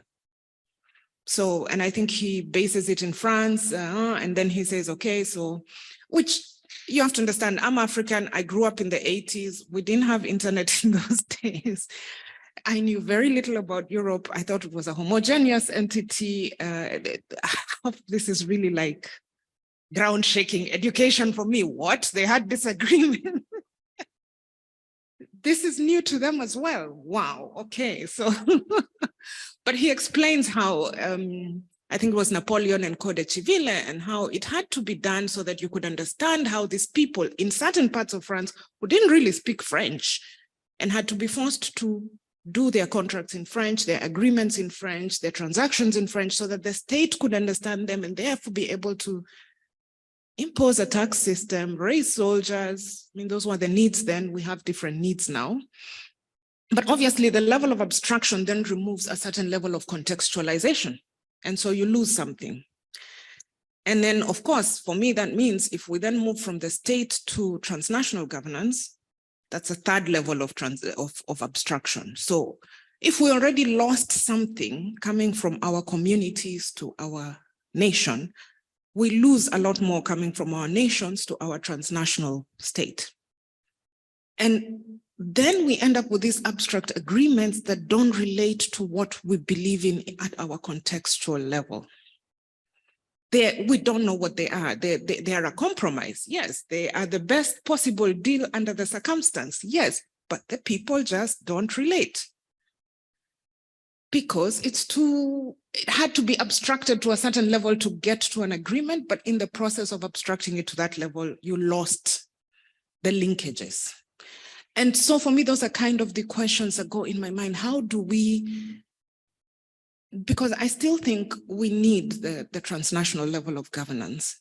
I still come from a part of the world where actually not just any kind of transnational governance, but the United Nations, because that's where we have space, that's where we have a voice, at least. All the others, the ad hoc ones, etc., because we are such small economies, because we are, in other words, the instruments of power, military or finance, are not in our hands, we don't have a voice. So the UN is kind of our holy grail, the one we kind of have to somehow figure out, how does this survive? And if we have to think, how does this survive? My question becomes, if it's so abstracted that it's so divorced from our context, how do we interfere in the system so that it's not just horizontal, because there's horizontal and vertical, but what about diagonals, etc.? Where are those relationship points? How do we make it more relatable at the people level? And how do we create conditions that change the behavior of the elites? And yeah, not quite sure. I don't like revolution. And the other question I kind of have here is, do we understand who we are in this? And this is one, when I'm observing Europe talking, I always think, does Europe actually think who they are in this system and what role they can actually play? Or is it just like, oh, we're here, we're Europe, and everything goes around us? Which, I think Galileo Galilei was great in making the world realize not everything went around them. It might be worth it thinking, in this system, where are we and how does everything around us relate with us, with each other? And therefore, what can we do? What can we not do? And most importantly, you're coming in from systems thinking, we always say, okay, so how can we test? If we're going to find things that we're going to try out, how can we test them? And I always tell people, failure is a muscle. You have to build it. And I find that states, and the older they are, the harder it is for them to accept that we can have a muscle called a failure muscle. It's kind of like, and I remember being told once, Elizabeth, we cannot go to that meeting and say this project failed, because people cannot tell their boss that they spent 10,000, 100 million euros and failed. So you're going to have to find a way to tell them the ways in which they succeeded. But I think it's time we actually had conversations about the ways in which we fail and the strength we build by failing and the lessons we learn from failing, or in the words of, I can't remember which inventor, the way, by failing, we learn the way things cannot be done. But I think this is, for me, this is really the big missing. I think I'll stop here. Thank you so much, Liz, including because you're starting to answer Philip's challenge of who, but you also call it triggers or leverage points. I mean, that's also a level of attraction. So we want to relate the notion of who are the actors that we are talking about, and especially this question of elites versus leverage points. And if I may say something on this, so my operative principle here is les minorités agissantes, comme on dit en français. You know, you always have, even in the people, you'll have the minorities that are, you know, doing on the barricades. Among the elites, you have revolutionary elites. Bye, Jennifer. See you later. Thank you for coming. Thank being with us. No, I won't let you. So in this part, I would say that it's not, that's the response to Machiavelli. We're not talking about the mob, just people in the street. We are talking everywhere of minorités agissantes. So that's in part my response to elite versus people. No, there are change makers everywhere.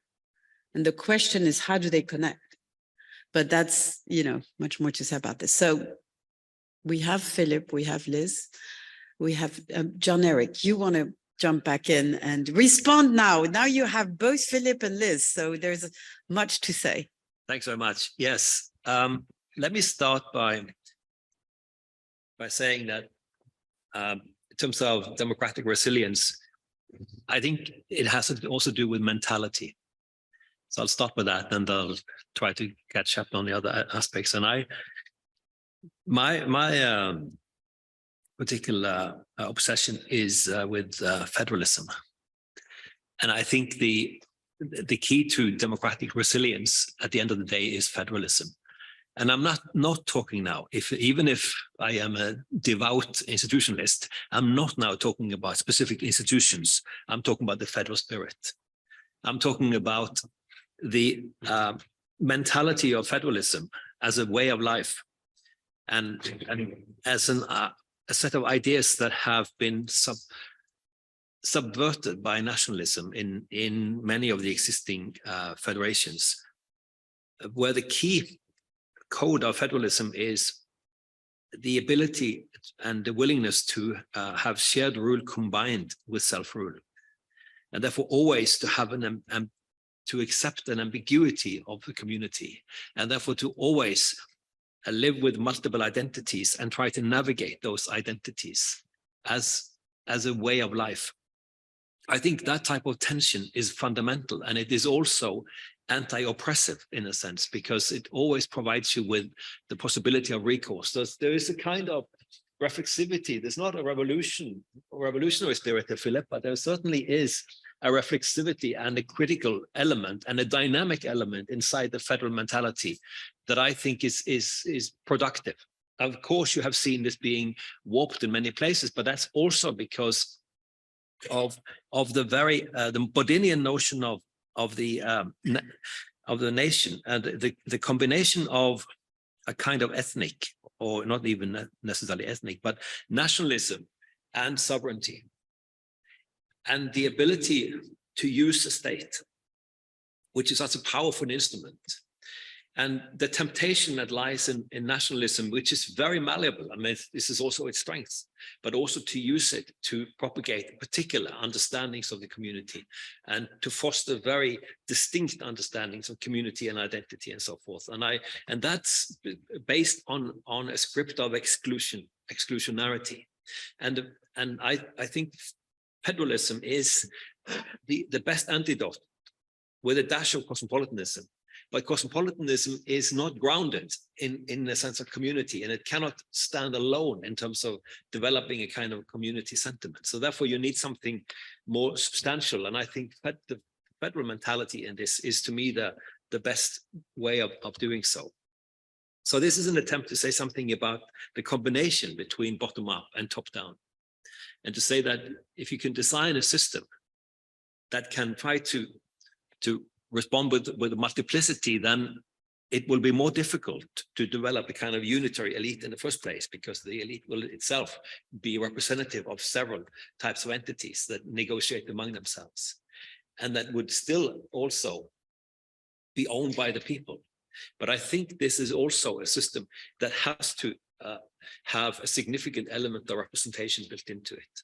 And representation is fundamental to our workings. I mean, we have participation and so on, but it's all, in my view, piggybacking ultimately on representation.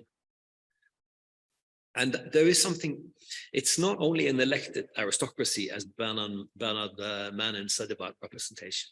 Certainly it can be, but the very notion of representation is also conducive to what Philip was saying about liberalism, in a sense that it highlights judgment.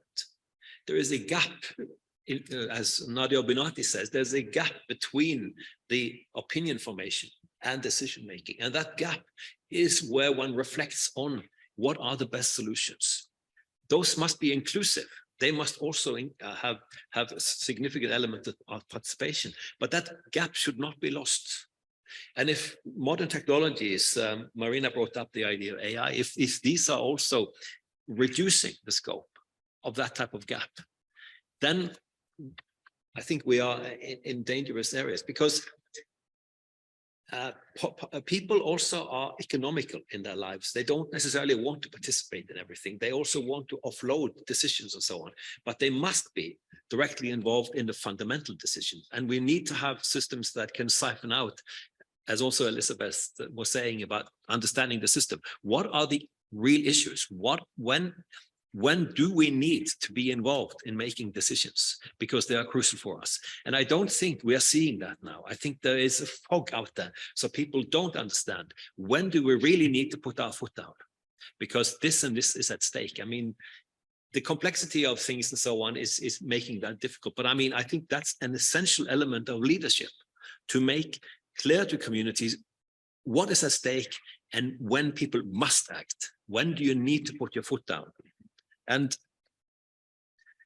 this also has to do with role conceptions and the problems we are seeing across different societies. We started talking about differentiation yesterday and differentiated integration. I'm picking up on Parsons' understanding of role differentiation now, and I'm saying Parsons was very optimistic about this, thinking that modernity would lead to more differentiation, into more civilization. Well, what we are seeing is a significant gap between the expectations people have of democratic roles and what the actors within the roles actually are doing. You're seeing people crapping on the roles, like Donald Trump, for instance. He was an excellent person in basically demeaning the very notion of what it means to be a president. So he was really only the resident of the White House. He really never qualified as a president of the United States. So, I mean, of the disunited United States, I mean, this is the problem also of holding people accountable in terms of projecting the type of role conceptions that are prescribed in democracy is also an element, and so a sense of appropriateness in societies. And this has also to do with differentiation. And finally, just sort of a footnote on representation. Lisa Dish has written a beautiful book recently about how, picking up on Michael Sayward's notion on how representatives construct those that they represent. So this is also an attempt to mediate between bottom up and top down, in the sense that representatives make claims, and they make claims to be manifestations of communities, to embody interest and so forth. And then the question is, speak back to them, tell them, do these claims actually wash or not? So there's a dynamic process in this sense. That's why I think representation is a fundamental aspect of our societies, but it needs to be developed more to be harnessed properly. Thanks. Thank you, my dear co-convener, John Eric. And I just want to say a few things. First of all, that those of you online, we are watching if you put hands up. Absolutely. And Agnes, thank you for apparently letting us know that that Philip's question is Joe 9, 1971, but it wasn't Piece in pieces. It was piece in parts. That's what, Andrea, right? So, okay. But I actually just Googled it and I saw there was a wonderful African play called Piece in Pieces. So there's various kinds of play on play, play on parts and play on pieces out there. Second point is I do want to put in the pot, in the steering pot, or the pot we're trying to steer of ideas, and we're not going to we're really not going to abandon chaos behind us, Liz. We're just going to leave this room at a higher level of chaos, but more sophisticated chaos maybe. But I do want to say that representation does not mean, for me, yes, John Eric, you're right to remind us what represent, and maybe that does mean there is a gap between raw opinion and decision for the whole. But to represent is to be present again. I talk about democratic mindfulness. I know it sounds a bit wacky, but you know, it's the end of the day.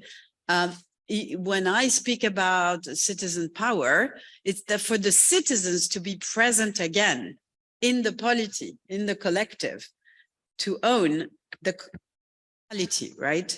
So I think we need to think very, very hard about represent. When we talk about mini publics and assemblies, etc., we have different notions because we put statistics in there. Olivier won't like it, but it is about representative samples, and it is about telling a story about representative samples. And it's not just that, well, you have voted for this guy for 5 years. No, citizens' power can happen all the time and everywhere if we do it right. And it is still a representation because you have unions. Well, they represent. There are many different ways of representing. So part of what we should do, I think, when looking around the world for the keys to transformation, for these leverage points that Liz is talking about, is to look at all the different imaginaries of representation.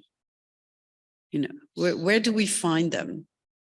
And then my final kind of little intervention here is to say, well, the transnational, you know, we are now connecting again in our conversation, these very micro sense of democracy. And yes, the Europeans don't have all the answers, nor they have any answers, actually. And I very much believe myself that we need to reverse the democratic gaze. Just published a piece on JCMS about this. There's much more for Europeans and the West to learn from the rest of the world than vice versa at this stage, is what I believe and have defended. But there's still a value added of Europe, and that's back to Philip's point about piece in pieces, regions, etc., is this muscles of failure, that failure is the best thing ever, that we learn if we're a laboratory, and if you have observed any scientist, you know, there's 99 failures for one success. And so maybe there is an old instinct of the Enlightenment, and I don't like to kind of reify modernity in that way, but that was about doubt and doubting ourselves, and there's no God out there that tells us the truth, etc. Even when there's fake news, always doubt. And maybe Europe can revisit its own soul in kind of being one of these places of failure, not the only one.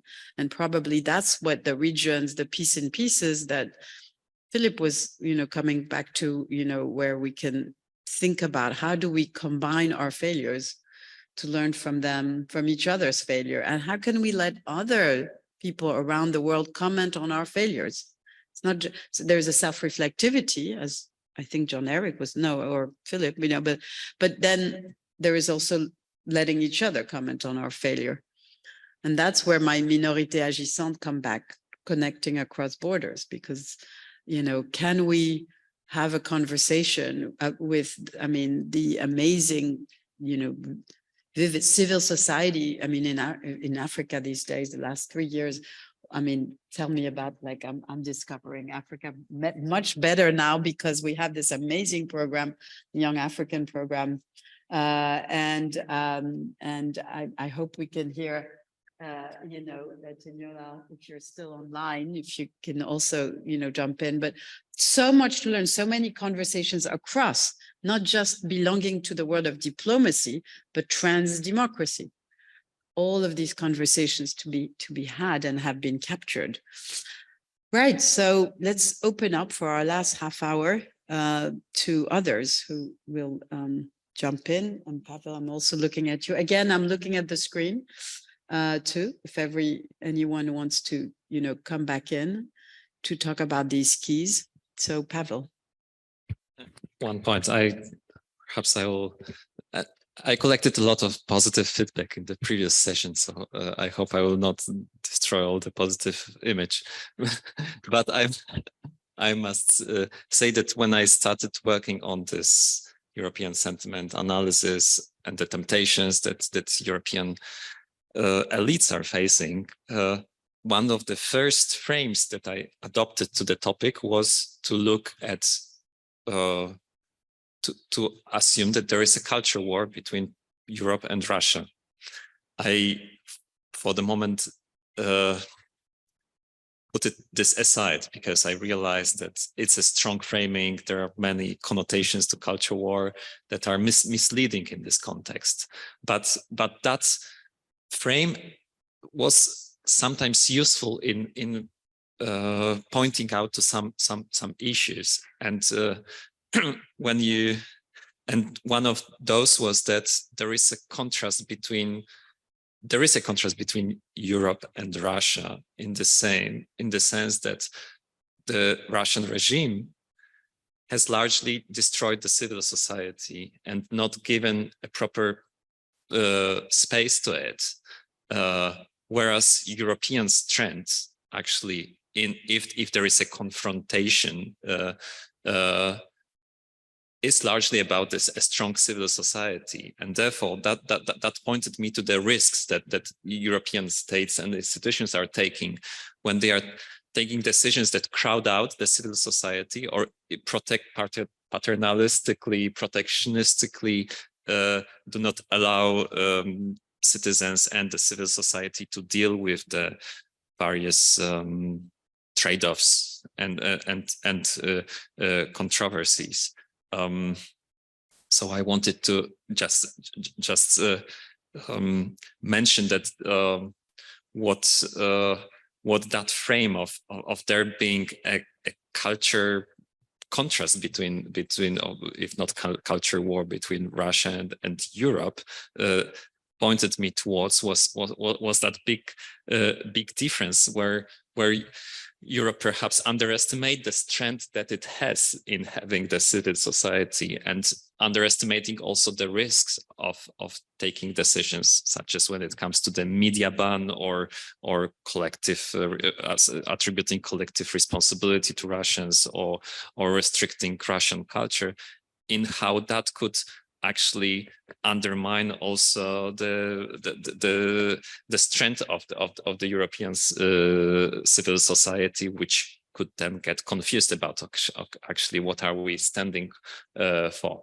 And one more thing I wanted to point to is that we also at ECFR did a polling earlier this year, which was done not just in European countries but also elsewhere, including the US, India, Turkey, but also the very challenging polling markets of China and Russia. And there have been publications, including by Timothy Gartanash, with my boss, Mark Leonard, and Ivan Krastev on discussing those findings. But we have some more data, and in the European Sentiment Compass, I will use some of the undisclosed the data that we didn't use previously, and one of them is about what adjectives would people in different parts of the world use to describe other actors like US, China, but also the European Union, Turkey, India, and etc. And an interesting thing is for me that I have looked a little bit into how Vladimir Putin has tried to present Europe on various occasions. And when he mentioned Europe, he very often referred to it as weak, hypocritical, and very often he simply didn't mention Europe. He was framing the issue as being this between Russia and the West, as if Europe was irrelevant. So also there were relevant omissions. But then when we look at the polling data from those various places, it turned out that only in Russia such a framing has been to some extent successful, where many people consider European Union as hypocritical, and actually more so than how they consider the United States. But elsewhere in the world, this is very rarely the case. And actually, despite all the negative thinking right now, Europe is also very positively seen in those other parts of the world that we have polled as not necessarily being weak and as not necessarily being hypocritical,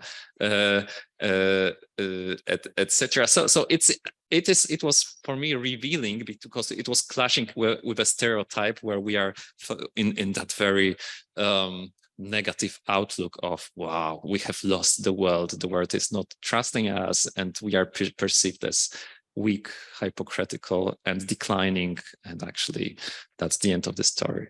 Do you mind if I turn back to? Yeah, I hope.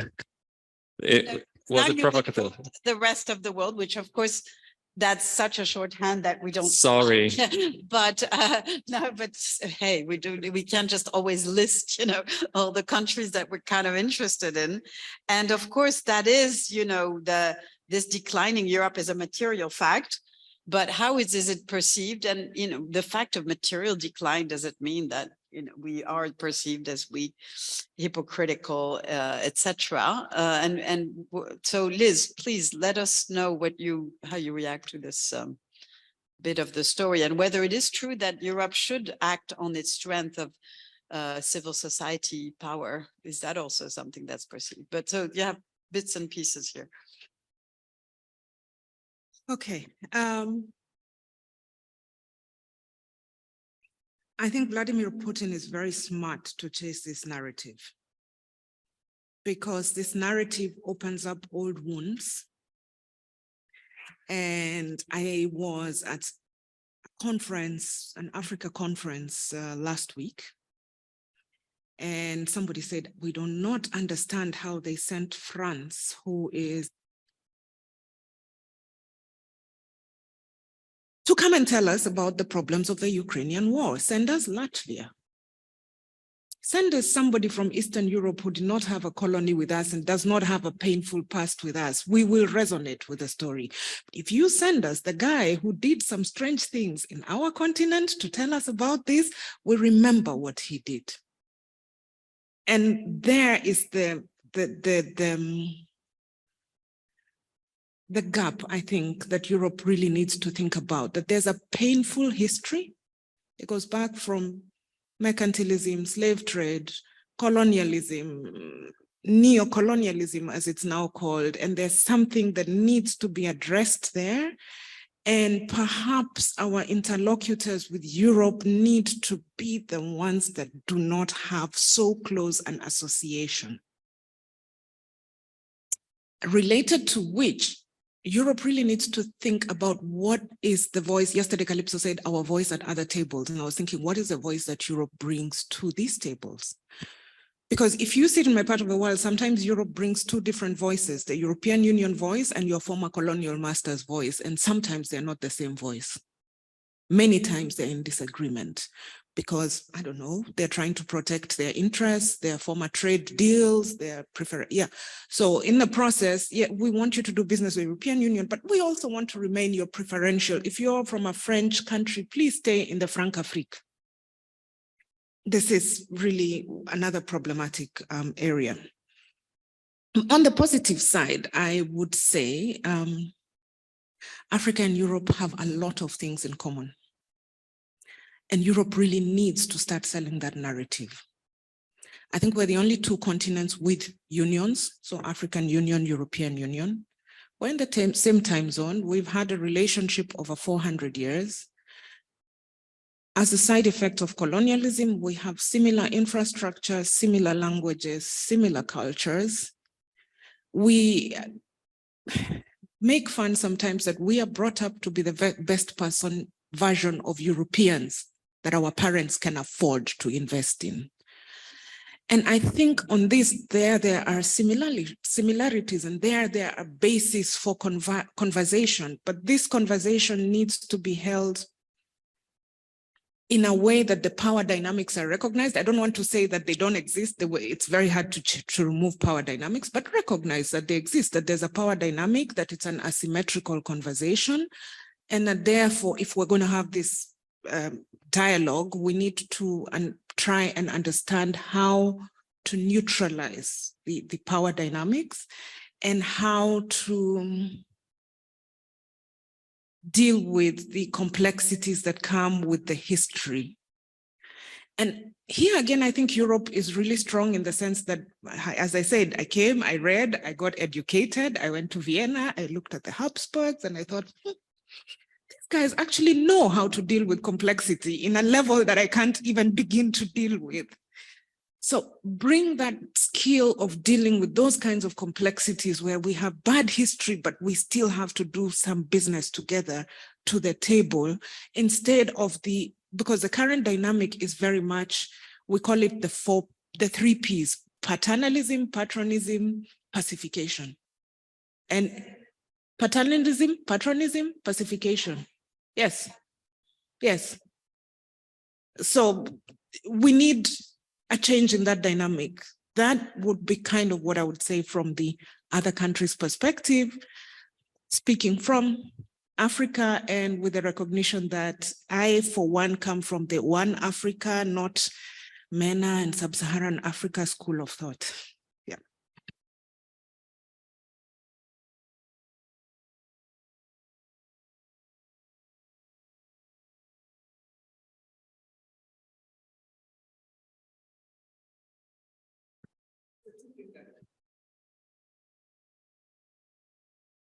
But 2 hands from Philip, but I also have Teniola they've been very patient.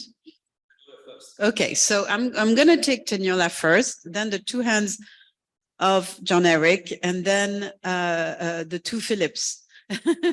So, and I'm looking at other hands. Okay, so Teniola, are you able to put your camera on or just voice?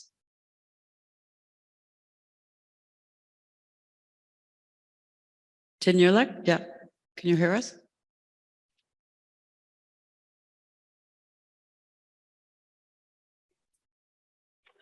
Hi, Calypso, can you hear me? Hello? Yes, we Yes, hear you. go ahead. We hear you. Okay, all right. Yeah, thank you so much. I mean, it's been quite interesting so far, being in and out, but I just wanted to make a brief comment based on Elizabeth's last submission. And I understand that it's quite a complex issue, because just last week I was in a discussion that included some EU diplomats, and the condescension was very glaring.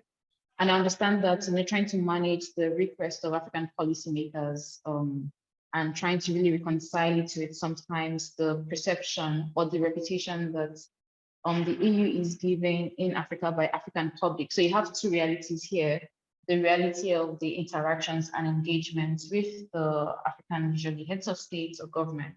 And then on the other side, you have what is in the public space, public opinion about Europe, and it's usually very different, or it's divergent.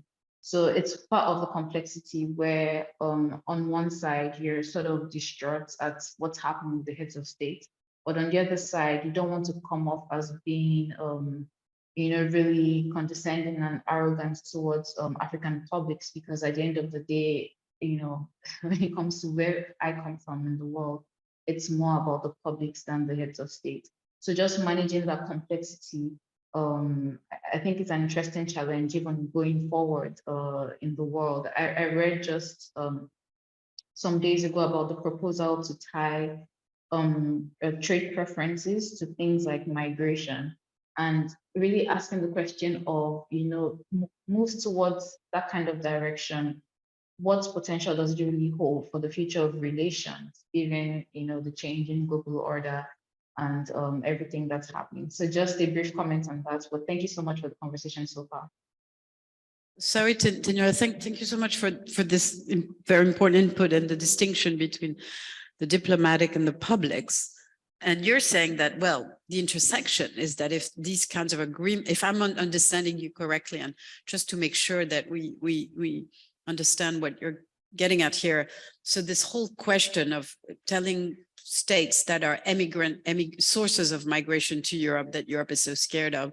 No, you do your thing, whatever coercive or however you do it, we don't really care, keep your people or take them back, which is, there are two kinds of bits to this story.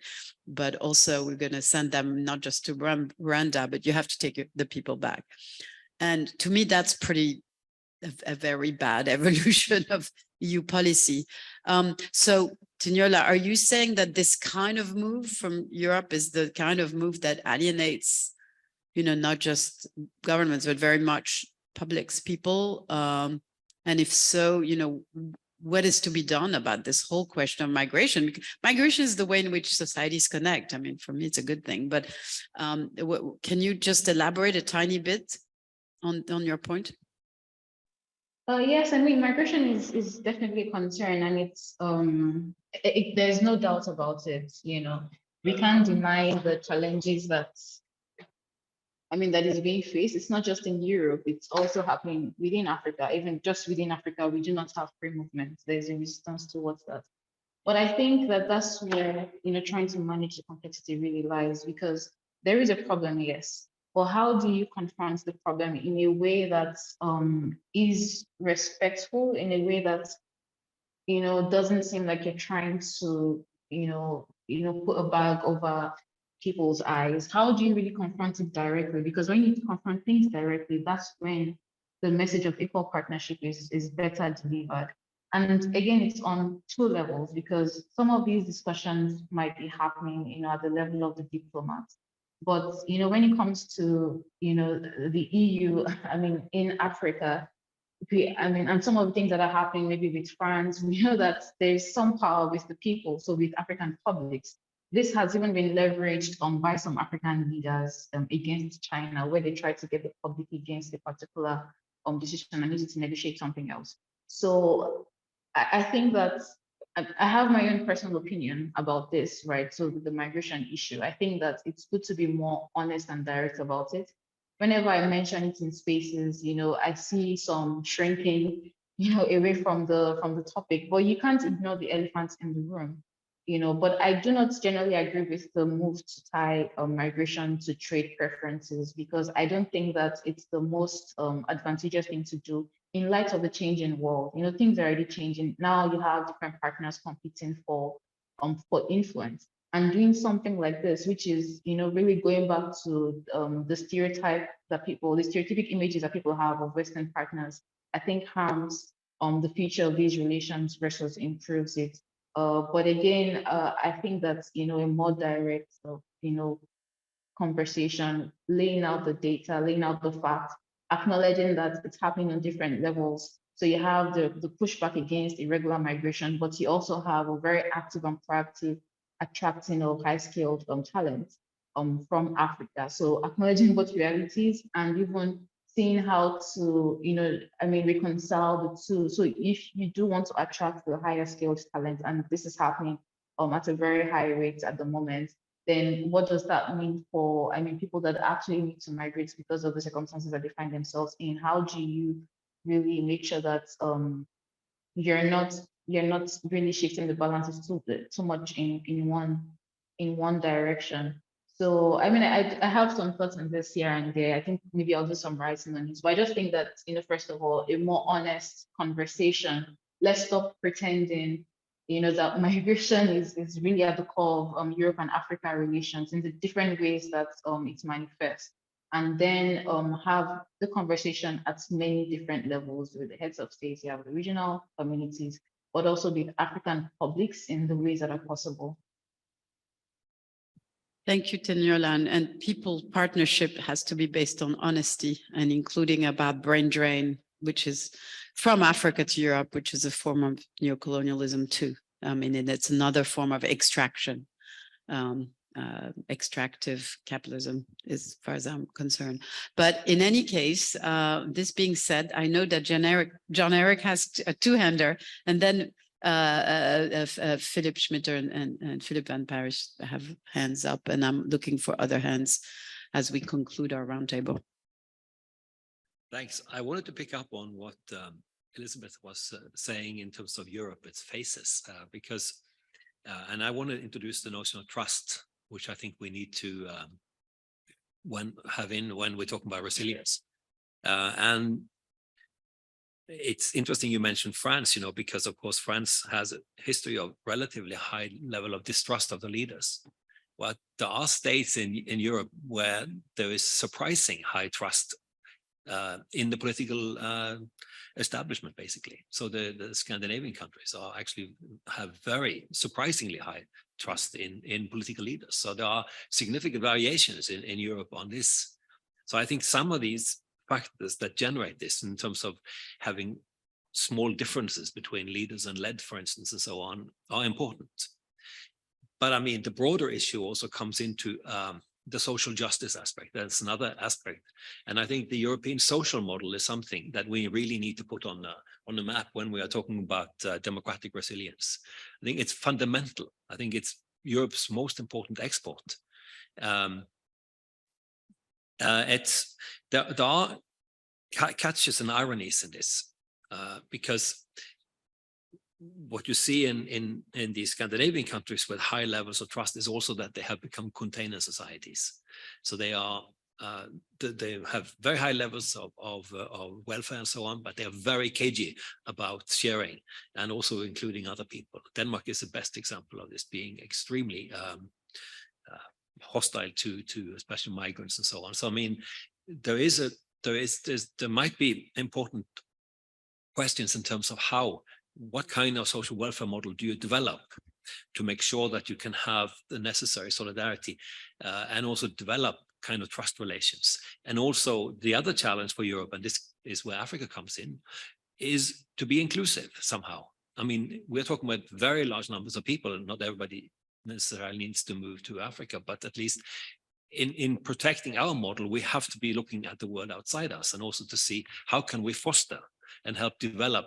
The only way of sustaining the European social model, I think, is also to try to make sure that this is something that's not self-contained within Europe. And this is a very, very significant challenge. It's political economy as well. It's not only social welfare and so on, but it seems to me that this is the glue that keeps diverse societies together, much more than culture can divide, as long as you have a level of social justice. This is the Kymlicka-Miller debate, by the way, and where the general story that Miller was propounding is the American story that argues that the more diversity you get, the less trust and you have in society. This is wrong, especially in Canada. It doesn't wash. When you have a certain level of social justice, you can have a high level of migration, you can have a high level of diversity. It doesn't work. There's no problem at all. So one has to also be careful about this, the models and templates we have. But I think there are certain types of social and institutional conditions that are necessary to do so. And I think one of the real great achievements from Europe is the social model, that there is an element of social justice in this. And to me, that is actually a fundamental glue in society. There was fascinating research by Tim Vlandas and others at Oxford on indeed exactly the correlation between degrees of welfare state, net, etc., and resistance to polarization, to the move to extremism in Europe, that the intervening variable is the strength of the redistributive mechanism of the welfare state. If people have a safety net, if they feel that the state is helping them deal, that it has a huge protective effect. I mean, statistically, it's very interesting. And this brings us back to liberalism and Philip's liberalism, egalitarian liberalism, inclusive liberalism. Maybe we can retain the virtues of freedom if we underpin it with ideas of fairness. And that's not just a domestic story. How do you internationalize it? That's why I started yesterday on this question of equal burdens of adjustments in the world, because it's all nice to speak about words, but we're talking about deeds here. So this is, I think, really crucial point. So Philip and Philip, please. Sorry, Philip, I'll let Philip Van Parish jump in first, since he's also responding to what you said earlier. Yes, and because at the same time, it's a question to the other Philip, but also to other people in the room. So, I mean, we've been dealing at the same time with quite a large number of big subjects, and so representative versus participative democracy, full national sovereignty versus federalism, colonial relationship versus equal partnership, etc. So that, but one of the focuses of the final discussion is what sort of change we should have in the design of transnational governance. And so I think one of the questions, then central question we need to ask is to what extent and how should we strengthen and democratize whatever we have by way of worldwide organizations, starting with United Nations, but all the other agencies, ILO, World Health Organizations, etc. And in particular, so I think there is one delicate question about that, which is, shouldn't we not only strengthen these the powers, and so therefore reduce national sovereignty, which is by having some sort of shared sovereignty. Of course, it's not the same sovereignty that we want to protect against an invasion, but it means it is national sovereignty that needs to be restricted if we want to have more power at this more global level. But also democratizing that level, doesn't that mean reducing dramatically the relative importance of Europe at that level? So in 1913, before the First World War, the European population, Russia included, was 28% of the world population. Now we are down to 9%. The prediction is less than 6% at the end of this century. Africa was 8% of the world in 2013, is predicted to be nearly 40% of the world by the end of this century. And that's a projection, not really a prediction, but a projection, because it keeps the number of things constant. And so isn't one of the questions to be asked, well, there's something very bizarre, for example, about the composition of the permanent membership of the Security Council. Shouldn't, I mean, why are there so many Europeans? I mean, the Russians, the French, the Brits. So shouldn't that be shrunk and take some, I mean, we talk about democracy. Is that a first minimal element? And so admit that when we are only 9% of the world population, our importance should shrink significantly. And so all the vague talk about better democratic governance, I mean, doesn't it, in the first place, require that to say we are a shrinking continent? We should admit that being democratic on the world level means giving ourselves a smaller role.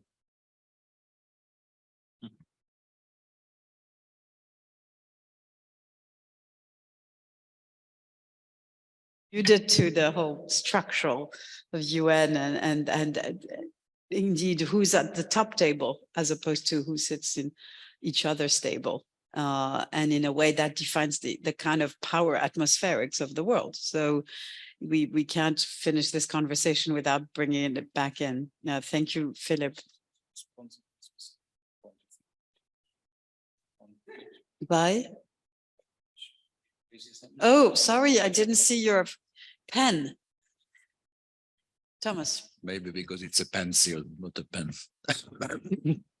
No, I just couldn't resist for a short comment listening to Philip, because I think it, in an ideal world, it would address the points of many of us around the table with a very simple solution concerning the UN permanent membership. Because if you replace all the Europeans, including Russia, with the EU, that could address the geographical balance.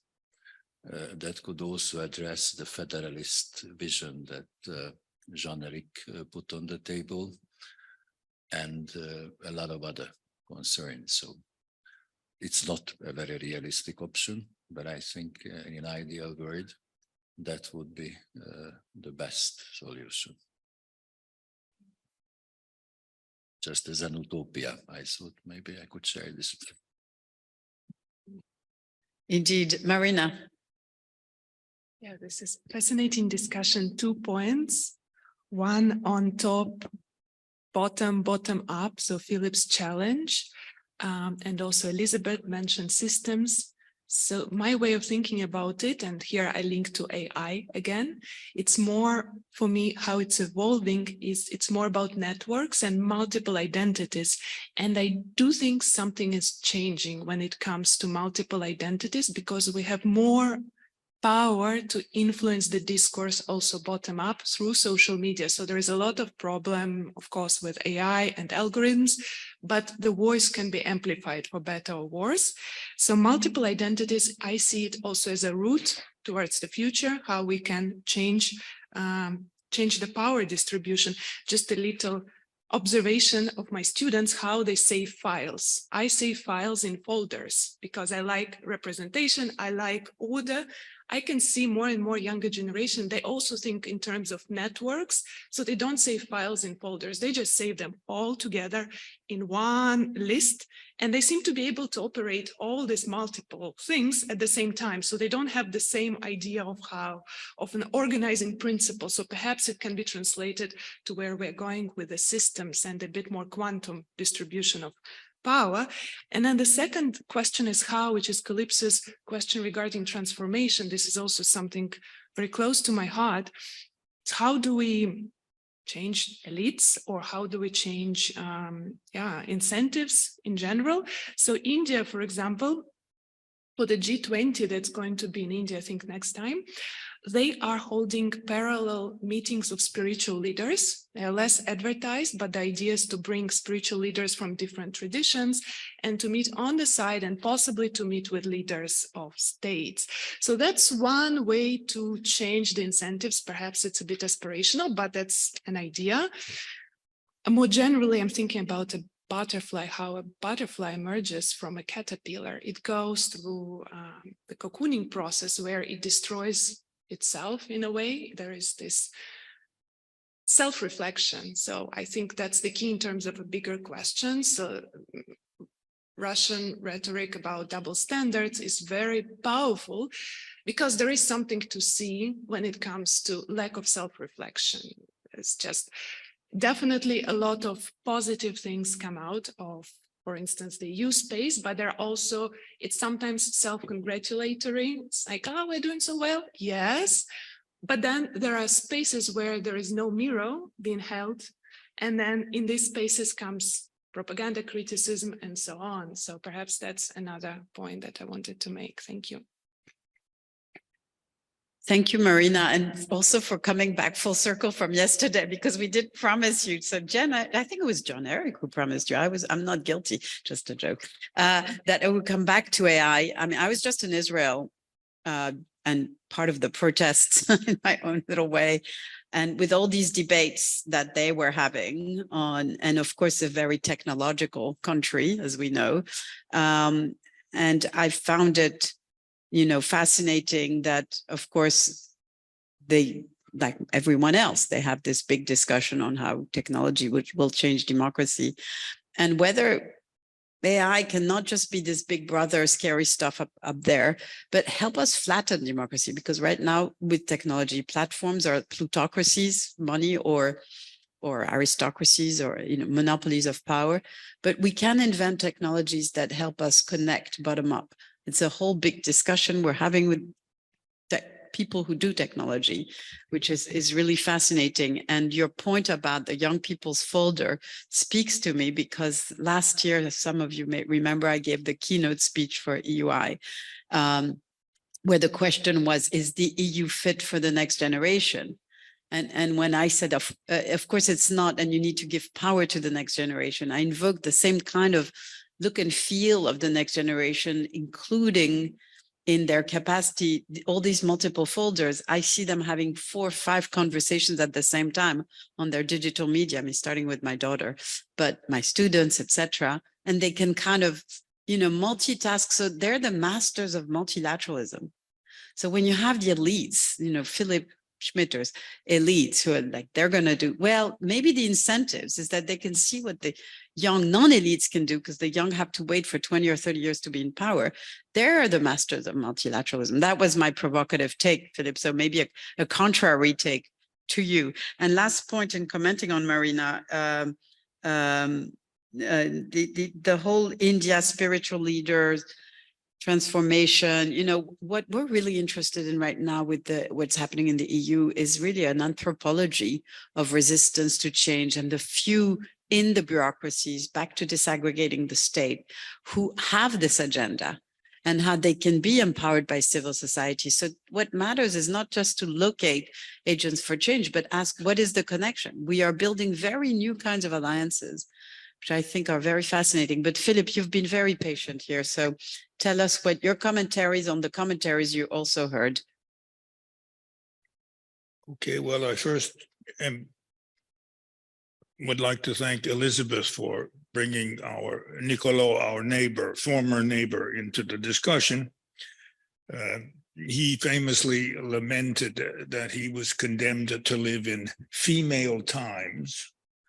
And I think we are living in female times, in his sense of the word anyway.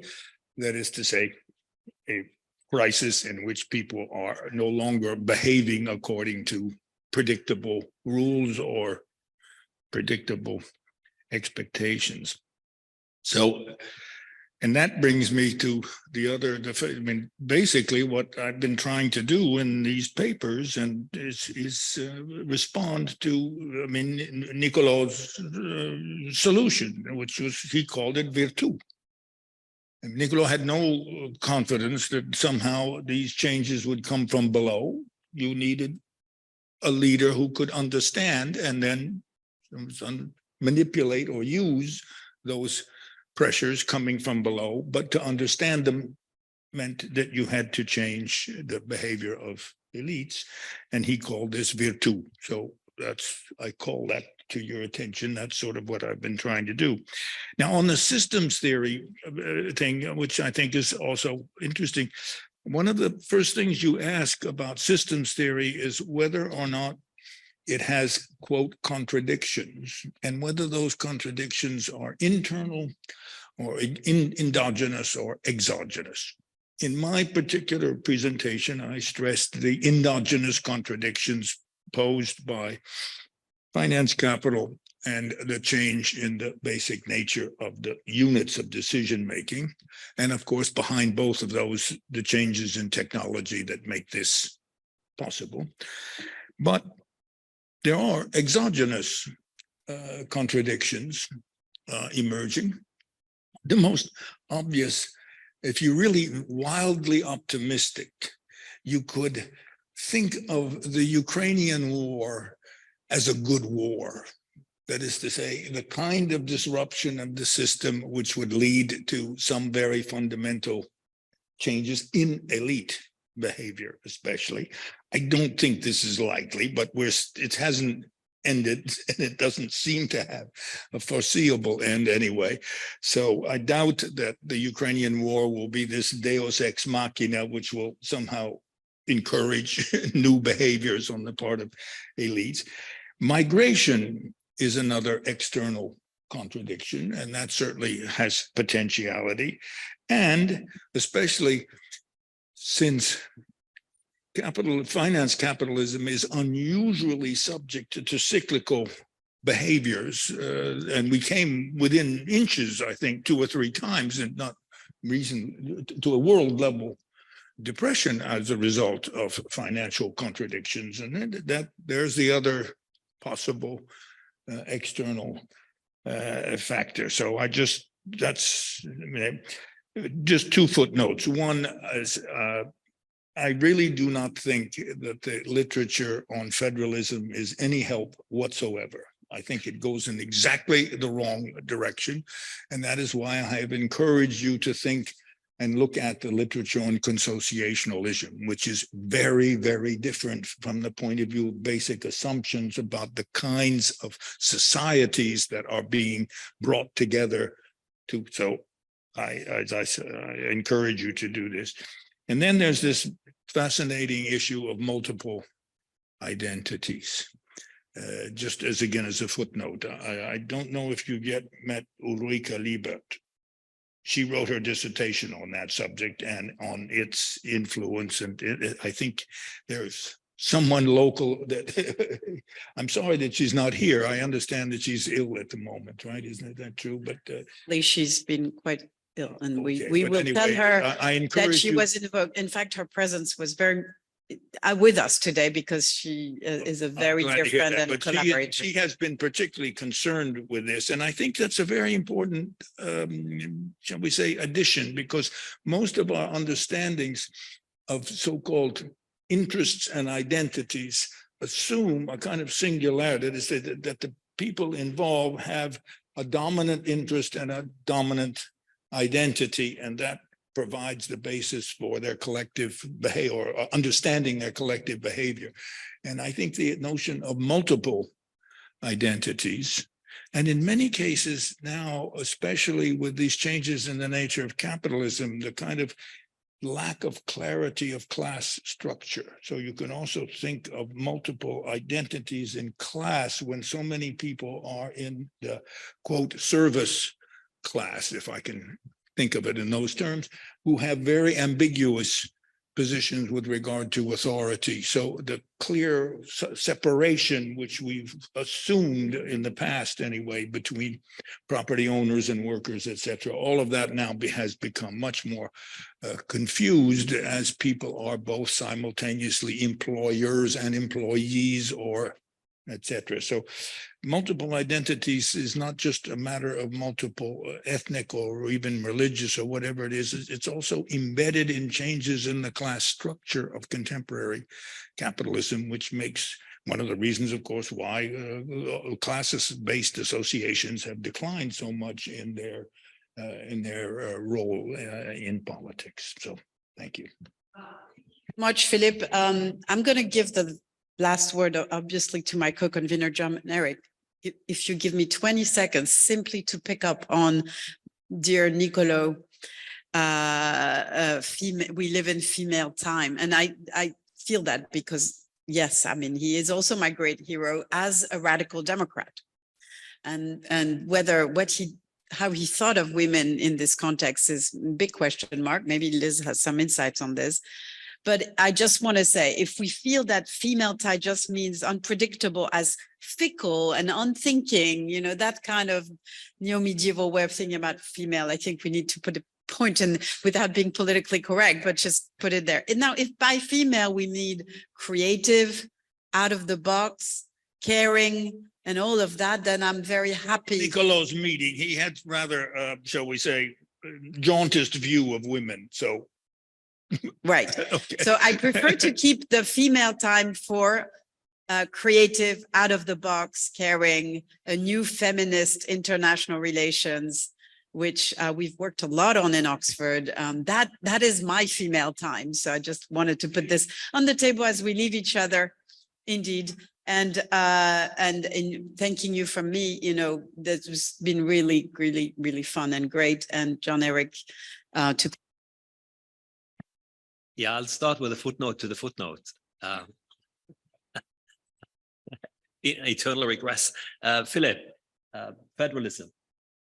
I think we are actually more in agreement than you might think. I mean, because I'm not thinking about federation. If I use Preston King's distinction between federalism and federation, that the federal spirit is about federalism, and it harkens as much back to Althusius as anything else. So, and also, I'm drawing also on Carl Friedrich's work on federalization in this, so that I think there's a great affinity, and of course, subsidiarity and federalism in that sense have a similar lineage, at least. So there is something more resonating. There are distinctions, but at least I think in that type of mind frame and so on, and the next neighbor here was also talking about multiple identities, and is from those parts of the world also where a lot of this was available. Those types of multiplicities are important in Europe, and those types of tensions, they don't necessarily always work out in a convivial manner, but they are important also to challenge us. And I like to, maybe we should end with what Elizabeth was underlining about failure, because that has to do with taking risks and staking something, and that history unfolds in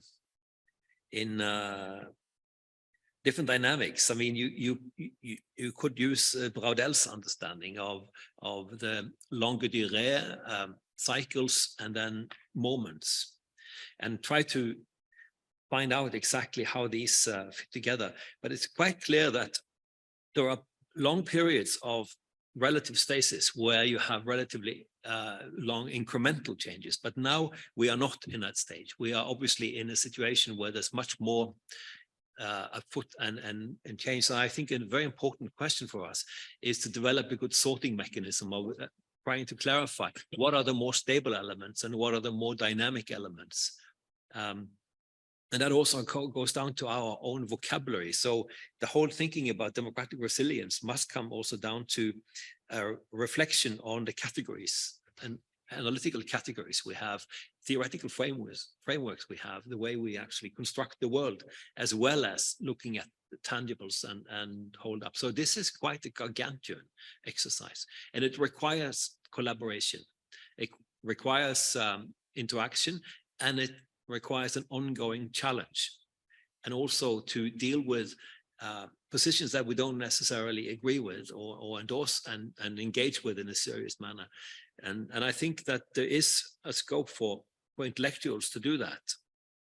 That's also why we have left this workshop open to allow for a broader challenge, because we appreciate the severity of the challenges we're facing, and that there are no easy fixes, and that we need to exert ourselves to the utmost and do so. And we really appreciate you who have come together on this journey with us in this occasion, and hope to be able to meet up with you on future occasions as well, because this challenge doesn't go away. Thank you. Thank you.